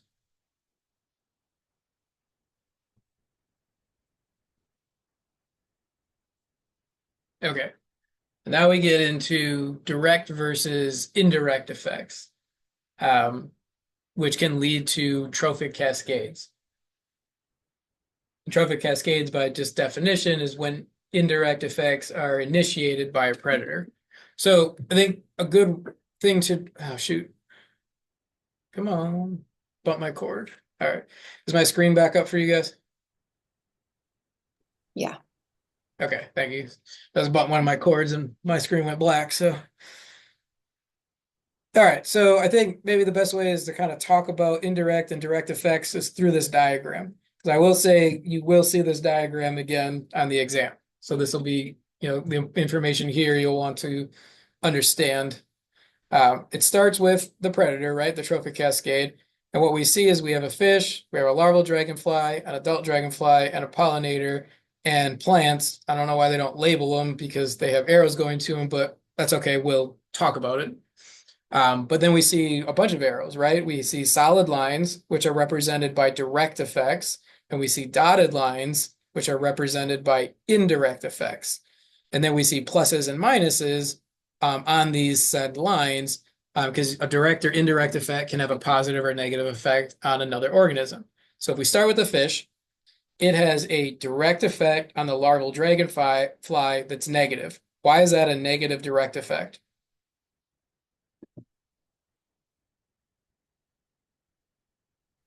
It could eat them. Yeah. So the dragon or the fit, well, yeah, the fish and the larval dragonfly directly interact because the fish consumes them. So it's a direct interaction, and it's negative for the dragonfly because the arrow's pointing that way. That's where the negative is pointing because it kills the larval dragonfly, right? Okay.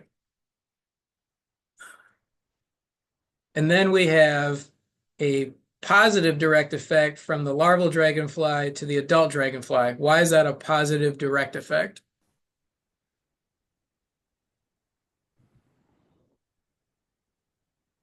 Because they metamorphosize into the adult dragonfly.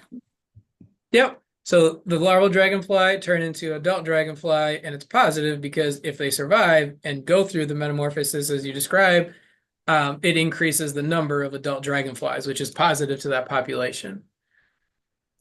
But then we see that the fish has a negative indirect effect on the adult dragonfly.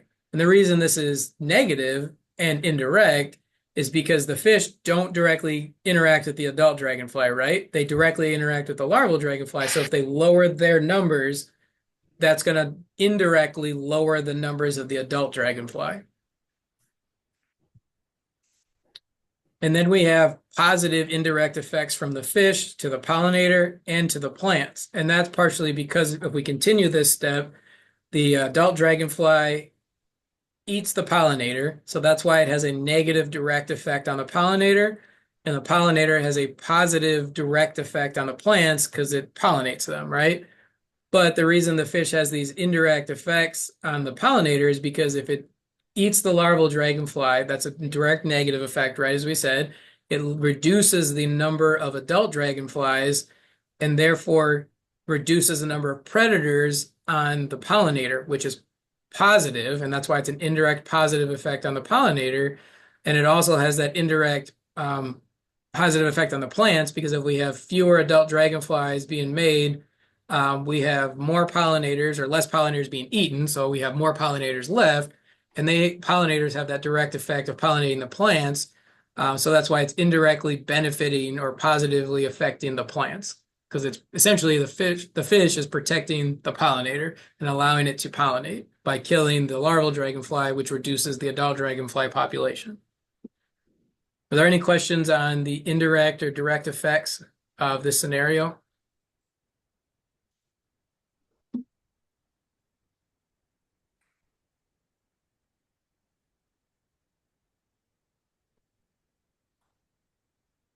Okay. Cool. So being able to describe this is going to be important. All right, so the next section is talking about top-down and bottom-up effects.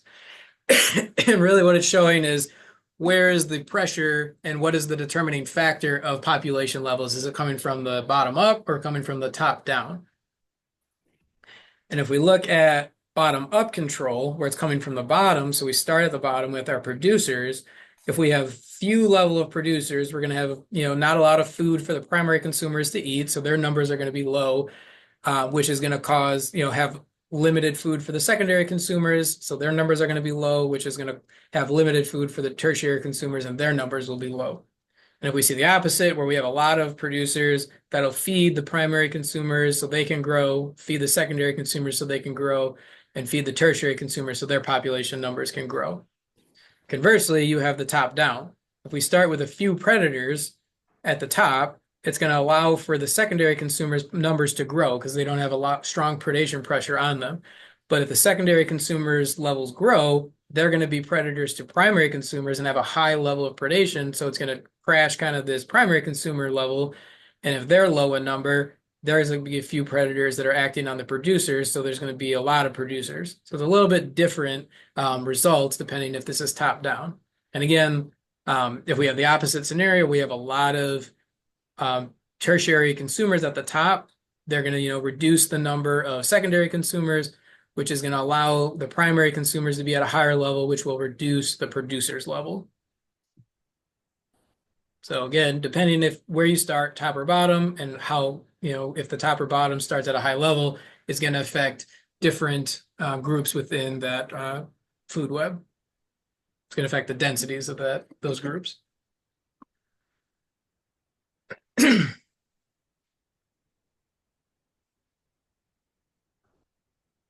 All right.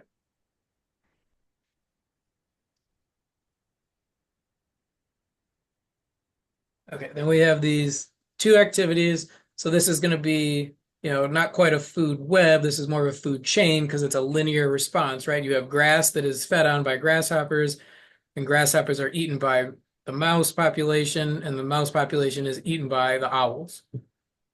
So if we just go through these, okay,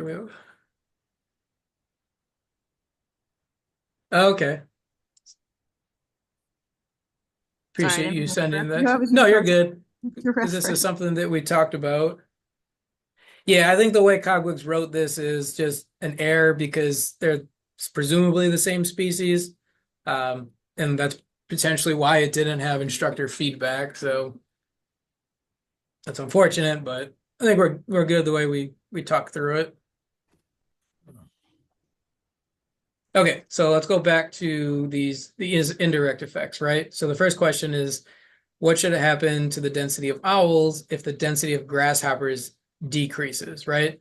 So we can go say grasshoppers, their level drops.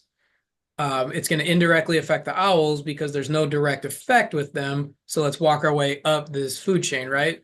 So if we have a decrease in grasshoppers, the mice eat them. There's less to eat of them. So that's going to decrease the mouse population.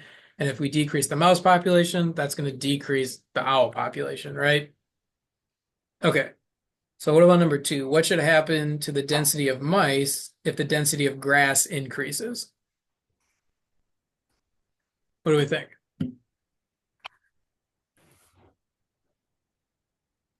increase in mice. Yeah, because if we have plentiful grass, that's going to feed the grasshopper population a lot, which allows their population to grow.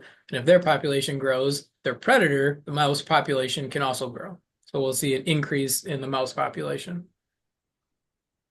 All right.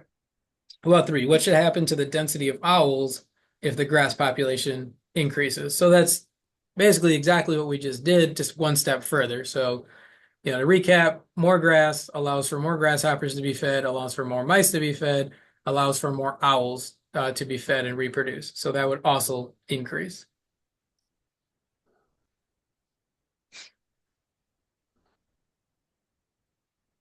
And the last assessment for this one.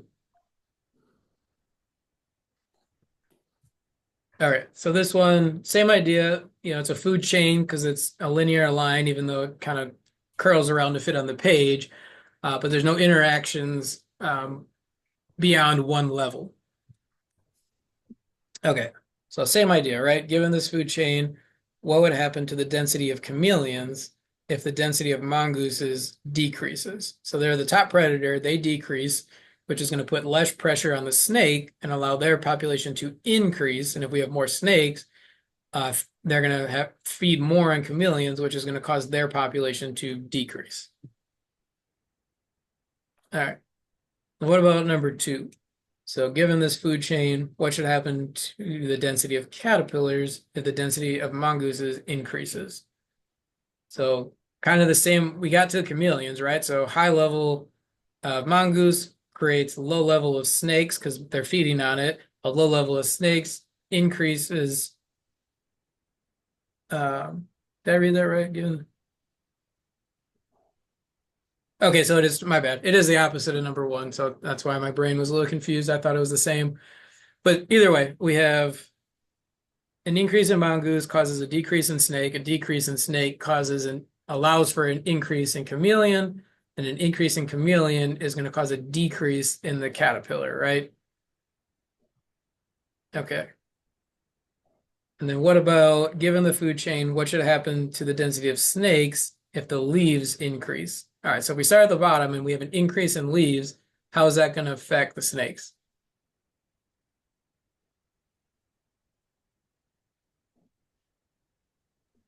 Increase.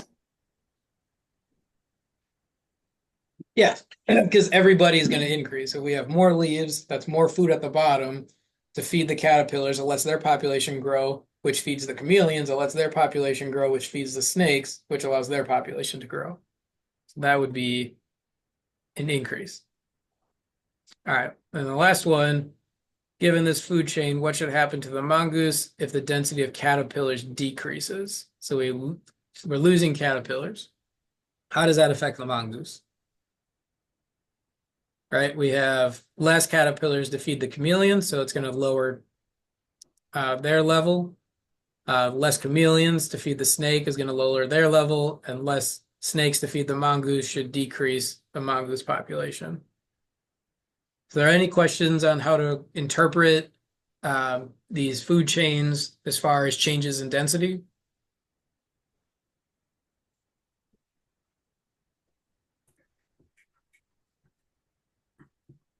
Okay, if not, let's go ahead and move on to the last module for the day, talking about community diversity. And this is, the first one is kind of asking the question of, do species in a community depend on each other, and how can we determine that? And they introduce these terms called interdependent communities and independent communities. And interdependent communities are those in which the species do depend on each other to exist, and independent communities are those in which species do not depend on each other to exist. So what were two ways that scientists what are two ways scientists go about trying to determine if species are interdependent or dependent? They talked about kind of two methods that they use to test this.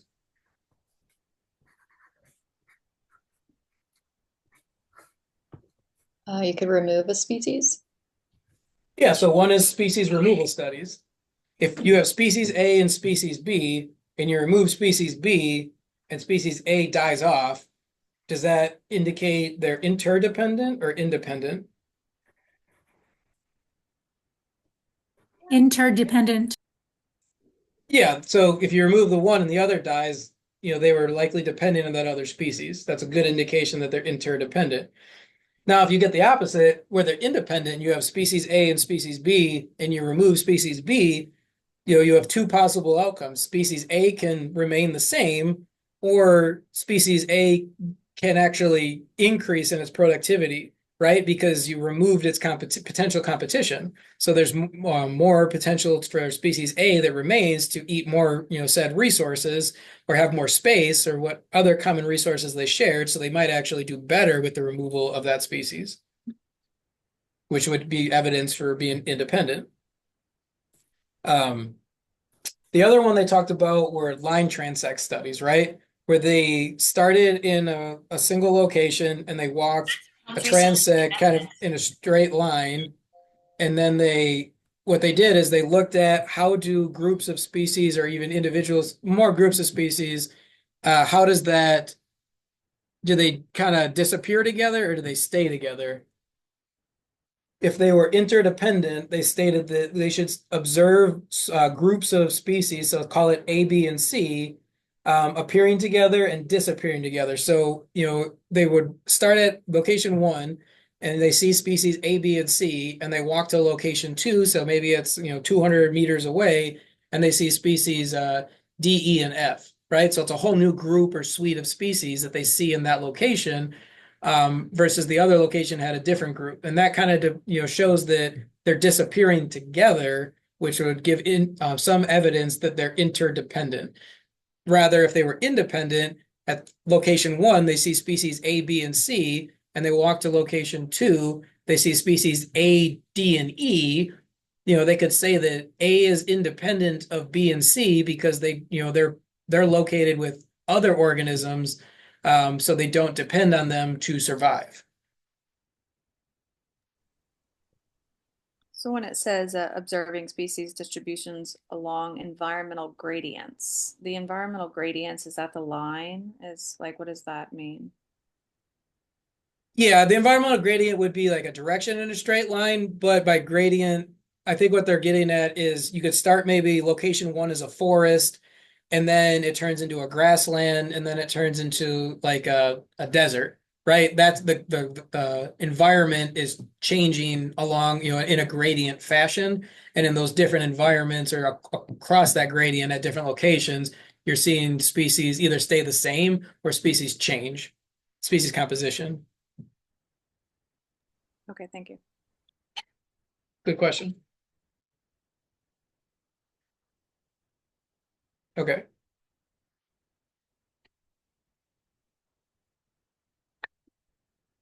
Okay, so this one, the title shouldn't be, surprising at this point in the class where abundant resources promote diverse communities.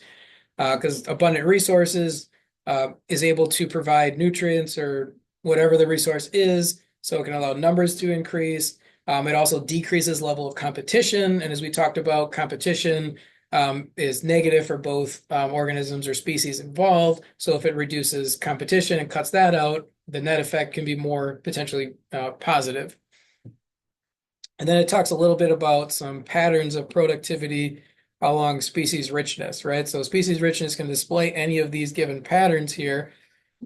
You might have a U-shaped curve where productivity is highest, or species richness rather is highest when productivity is low or high. So, at intermediate levels, species richness drops off. You might see a negative pattern where productivity decreases as when species richness decreases. There might be they might be unrelated, so there's no real pattern. Productivity stays the same, or species richness rather stays the same as productivity increases. Or you might see a positive trend where they both increase. So productivity increases as species richness increases, or the inverse of the first one, see a hump-shaped curve where the intermediate value of productivity leads to the highest value of species richness. So this is, ecology over and over again, kind of being murky and not, showing the same pattern for all species or all environments. There's a lot of underlying reasons that Cogbooks doesn't get into of why we might see these different types of patterns. The important part is this understanding, being able to read these figures potentially and just stating like where is productivity the highest in relation to species richness. Something like that could be a potential question on the exam for these figures.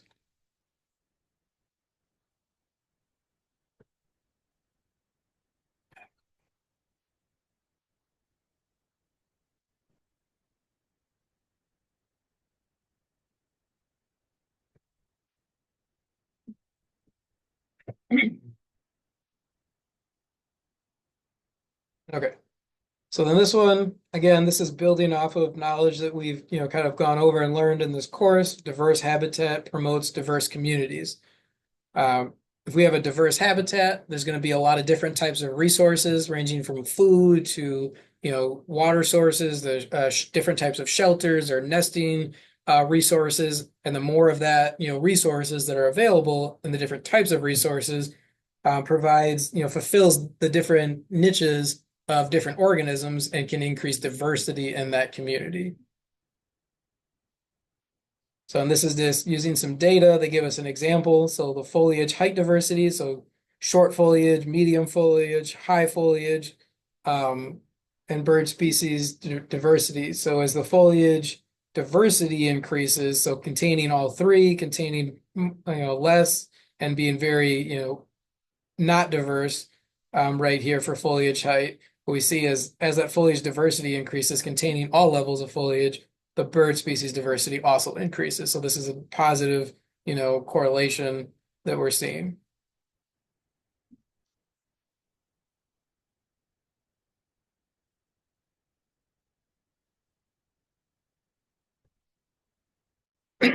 Okay, and then it gets into introducing keystone species a little bit and how that promotes diverse communities. And the way they kind of describe this, first let's talk about what a keystone species is. That's a type of species by definition that has a substantially affects the structure of communities, despite the fact that these individuals might not be particularly numerous. But their impact on the community is really important. A lot of times, keystone species are predators because predators control population levels below them in the food web. So if you have a lot of competitors in the middle of the food web and you have a predator that feeds on all of those competitors, it keeps those populations in check. So if that predator is removed, being a keystone species, maybe one of those competitors' population levels grows drastically, and then it outcompetes the other competitors and it overfeeds on it below it. So what they see a lot is when you remove a keystone species, you can sometimes collapse or drastically change the dynamics of an ecosystem. And this was, again, another example using data, whereas the number of species present, when the keystone predator is present, that number remains relatively high over the course of about 8 years. When the keystone predator is absent, the number of species present drops drastically and then kind of maintains this at low level. So here it didn't crash, crash the population, but it didn't cause the ecosystem to go extinct, essentially. It just removed many species that were essentially being held in balance or in check by the presence of the keystone predator.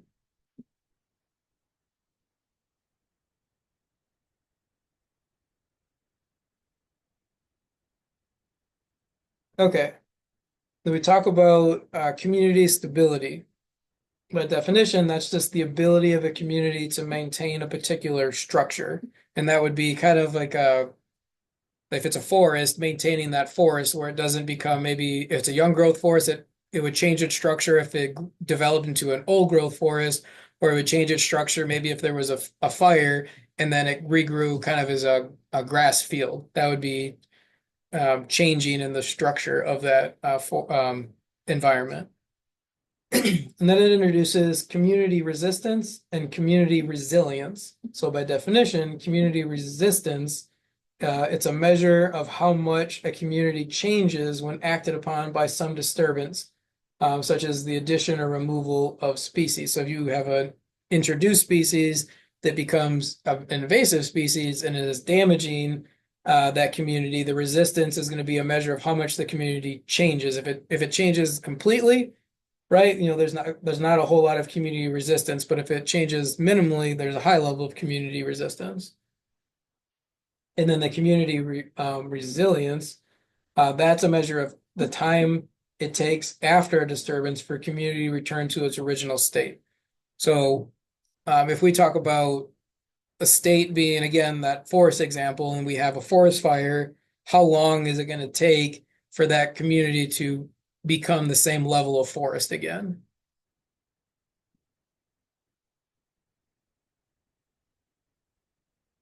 Here they show some data that was pretty interesting because it shows how plant species richness essentially is affecting the stability of herbivore species richness and abundance, and then stability of predator and parasite richness. So it seems like having more plant species is increasing species richness of herbivores and predators and parasites.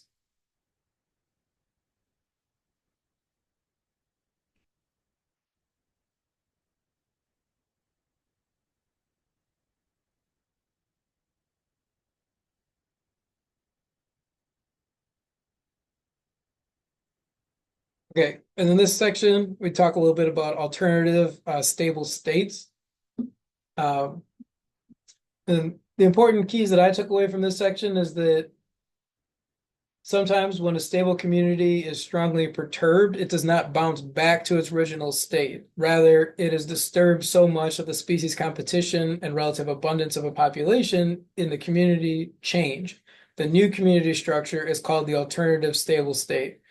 And some of the examples they give are, the volcanic eruptions that could decimate, a forest, and it might do things. Not only does it kill the trees, but because that lava flow and maybe the ash that's put into that environment, it can change the soil composition too. So it can kill the microbes, change the pH of that soil to the point where trees might not be able to grow back there, and you might get a lot of weedy, shrubby, or grass type plants that sustain after that eruption.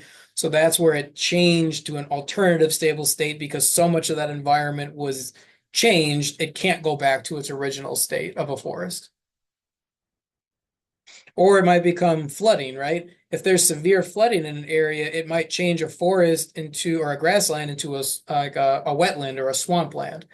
There's, maybe a new spring opens up in an area, or a dam was built and it diverts water, or beavers even build a dam, and that can change the structure of that landscape and change the state of that landscape into an alternative stable state.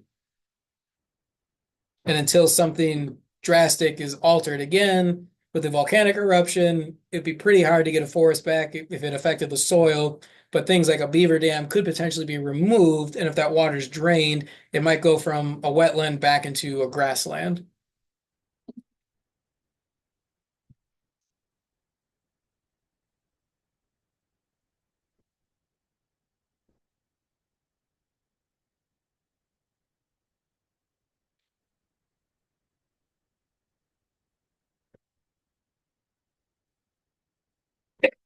Okay, so these are similar to the activities that we were doing before, but instead of being a food chain in a linear sense, this is now using a food web, which is a little more complicated. So it'll take a little bit longer, not terribly longer, but you got to think about it a little bit differently. Um, so it's asking us what should happen to the density of leopard seals if the density of krill increase. So first we find our leopard seals, and then we got to figure out how do we get back to them, right? Because it's not necessarily a linear path. There might be multiple paths. If we go this direction, we're not going to get back to the krill, right? So if we go this direction, we can get back to the krill. So what did it say again? So if krill increase, how is it going to affect the leopard seals, right? So if we have more krill, there's more available for the fish to eat. So there's going to be more fish, and if there's more fish for the leopard seal to eat, then the leopard seal density should increase, right?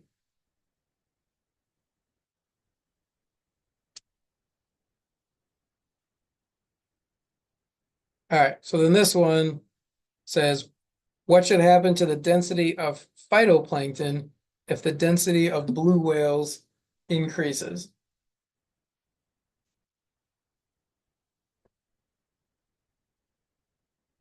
So we got to find our phytoplankton. It's down here. And then we find blue whales, and we need to look at what's the pathway to get to that phytoplankton. All right, so we figured that out, right? It goes from blue whales to krill to phytoplankton.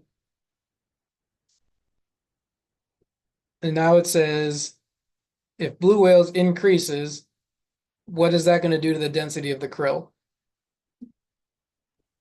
Decrease krill. Right, it's gonna decrease the krill, and the krill eat the phytoplankton based on our arrows. So if we have less krill, what's it gonna do to the phytoplankton? Increase. Yeah, it's gonna increase it.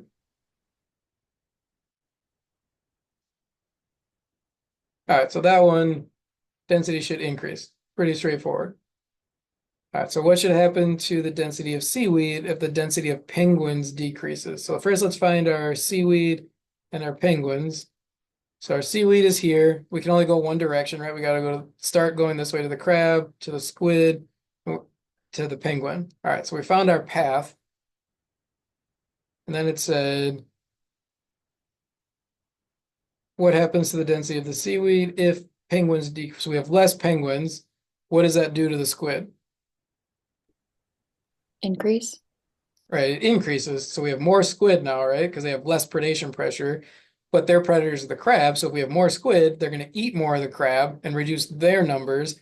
But the crab are predators of the seaweed. So if we reduce the crab's predation predator on the seaweed, we should see an increase in seaweed.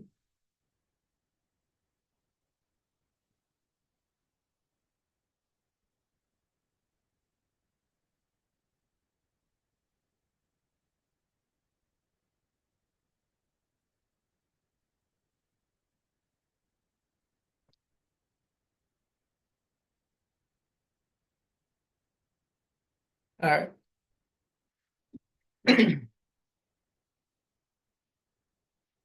All right, so this is, getting a little more complicated, food web.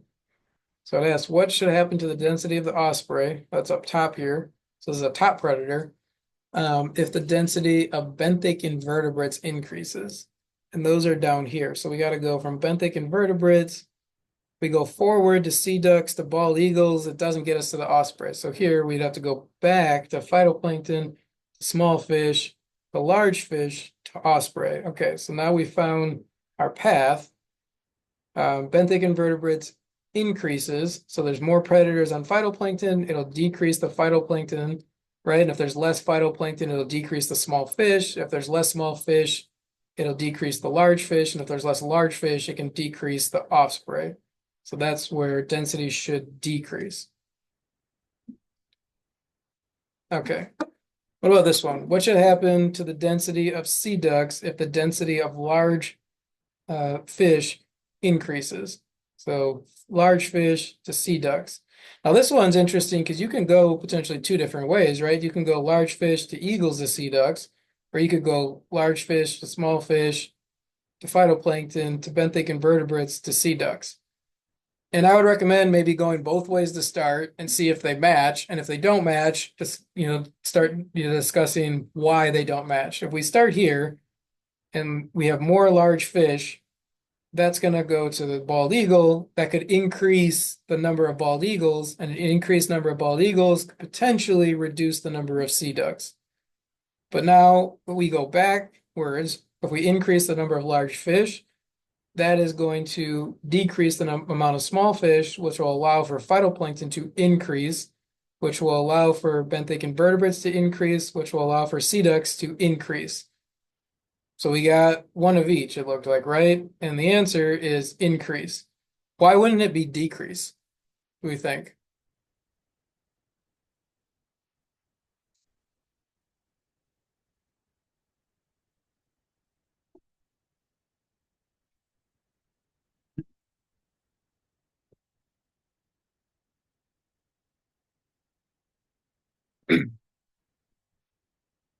One answer potentially is that the bald eagle has multiple prey options, right? So if we see an increase in large fish, we should potentially see an increase in bald eagles. And that doesn't necessarily mean that more bald eagles are going to eat more of the sea ducks. They might be a harder prey to capture. So if there's more large fish and they're the easier prey to capture, the increase in eagles might persist on the increase in large fish, right? So that would be one possible, explanation as to why we wouldn't see the sea duck population decrease just because the eagle population decreased. We have to go through the food web relationships because the sea ducks also are going to have an increase in benthic invertebrates to eat. So even if they're being predated on at higher levels, they're feeding at higher levels, and that might offset why their population doesn't automatically decrease with an increase in eagles in this scenario because they have an increase in food themselves. So they might be able to readily replace those that are being taken by the eagles.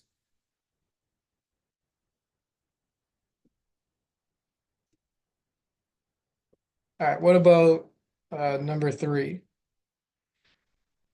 So this is involving small fish and herbivorous ducks. So the small fish, to get to them, if we go backwards, we go this route, right? And generally, when you do it, you do want to go down the chain and back up because it's a longer chain. It's going to have that you'll see more of an impact there. So what happens here again? So the density of the small fish, the herbivorous ducks decreases.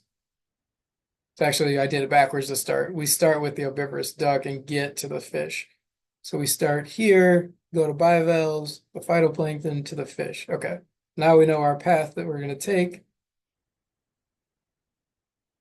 If the density of the herbivorous ducks decreases, they're going to have less predation pressure on the bivalves, allowing them to increase in density. And if they increase in density, it's going to increase the predation pressure on phytoplankton. It's going to decrease it. So there's going to be less phytoplankton for the small fish to eat, which will decrease the small fish population. Yes, so the density should decrease.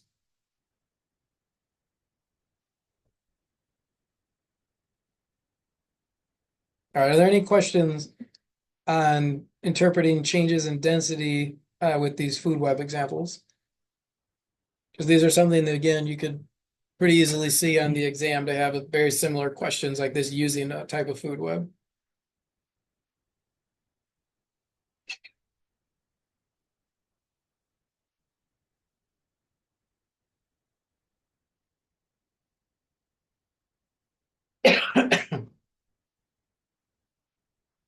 Okay.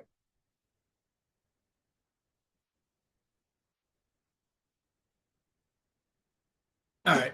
So I will say that these questions here, the next two, are a little bit more challenging because the level that we go to it in cogbooks doesn't essentially use mathematical equations to get us a, very clear answer.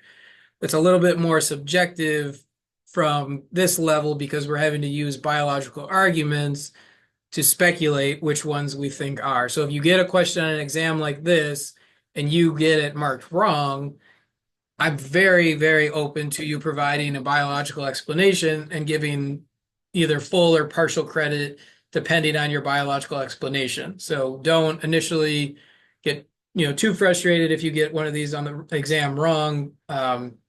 I'm very interested in the way you think about it, and if you think you make a good argument, you can get potentially, full credit back on that question. But here, what it's asking is which member of this community do you expect to be a keystone species? Explain your answer. Now, the answer they came up with was killer whales. And part of the reason they came up with killer whales, right? I want to be. Wait.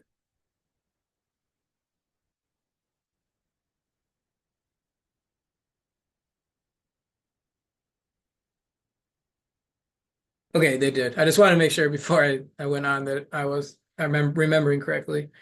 Okay, so part of that is a lot of times keystone species are in some type of predatory role, right? They're usually not going to be a producer at the bottom of the food chain. And the killer whale here is a predator to the harp seal, the ring seal, and the harbor seal. And what we see is these harbor seal, ring seal, and harp seal are all competitors with each other for the Arctic cod. So what it's doing is it's controlling lower level competition by being a predator that has a common food source that is feeding many different things as well, right? So the cod is being fed by these three different seals. So that's a big part of why they argue that the killer whale would be a keystone species, because removing it would allow this level of competition to go unchecked. So maybe one of these is a superior competitor, and if they don't have a predator anymore, their population will grow and they will outcompete their competitors and overeat on this Arctic cod. So that's the the argument that the authors provide here. And somebody could make maybe, a different argument, maybe a polar bear, because that's also a predator to a lot of these organisms. But part of it is the number of impacts it has. So like how many arrows it has going back is going to be important for answering the question, because it impacts more organisms than does the polar bear. And for example, like if we go to one of the producers, the phytoplankton, if we remove that, it's not necessarily going to crash the ecosystem, because the Arctic cod does depend on eating the zooplankton that eat the phytoplankton, but the Arctic cod can also eat this carnivorous zooplankton over here. So it removes one of its food sources, but not all of its food sources. So removing that would not necessarily crash the population. Are there any questions or comments about interpreting this food web as far as the keystone species?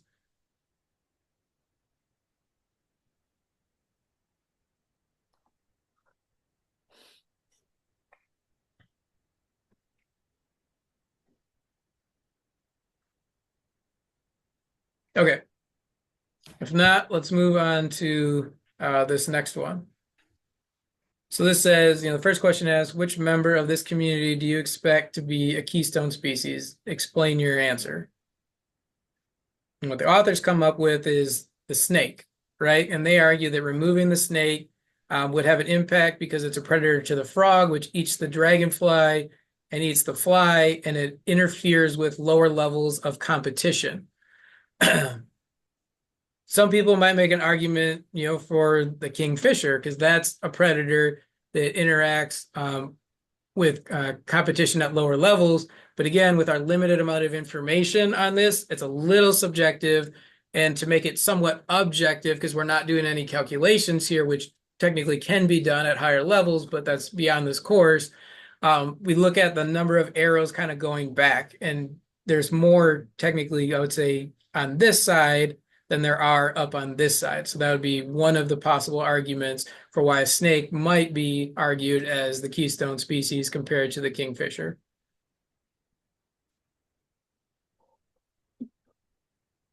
And like I said, generally with a keystone species, they're going to have, well, not generally, always, they're going to have a big impact. So generally, they have some level of predation. It's not going to be necessarily these lower level organisms that have little to no predation, because they're not controlling any type of competition below them.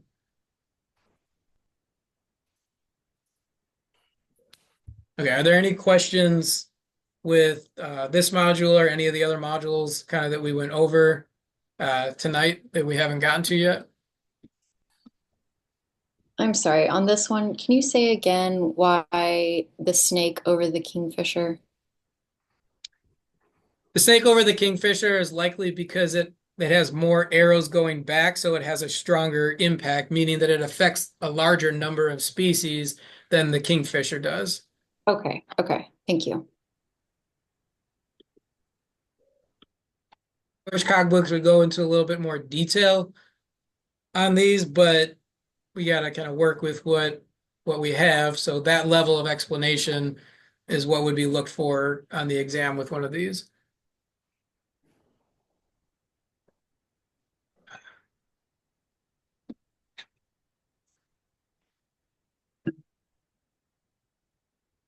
Are there any other questions? Because this actually brings us to the end of the last module. So I appreciate everybody sticking around for this one. It was a little bit longer because we went over a few more modules than we have in the past. No questions. Thank you. Okay, and if anybody watching this has questions, please reach out. And if no one else in the group does, we can go ahead and call it a session, and I'll get working on putting this up on our Canvas page. Thank you. Yep, no problem.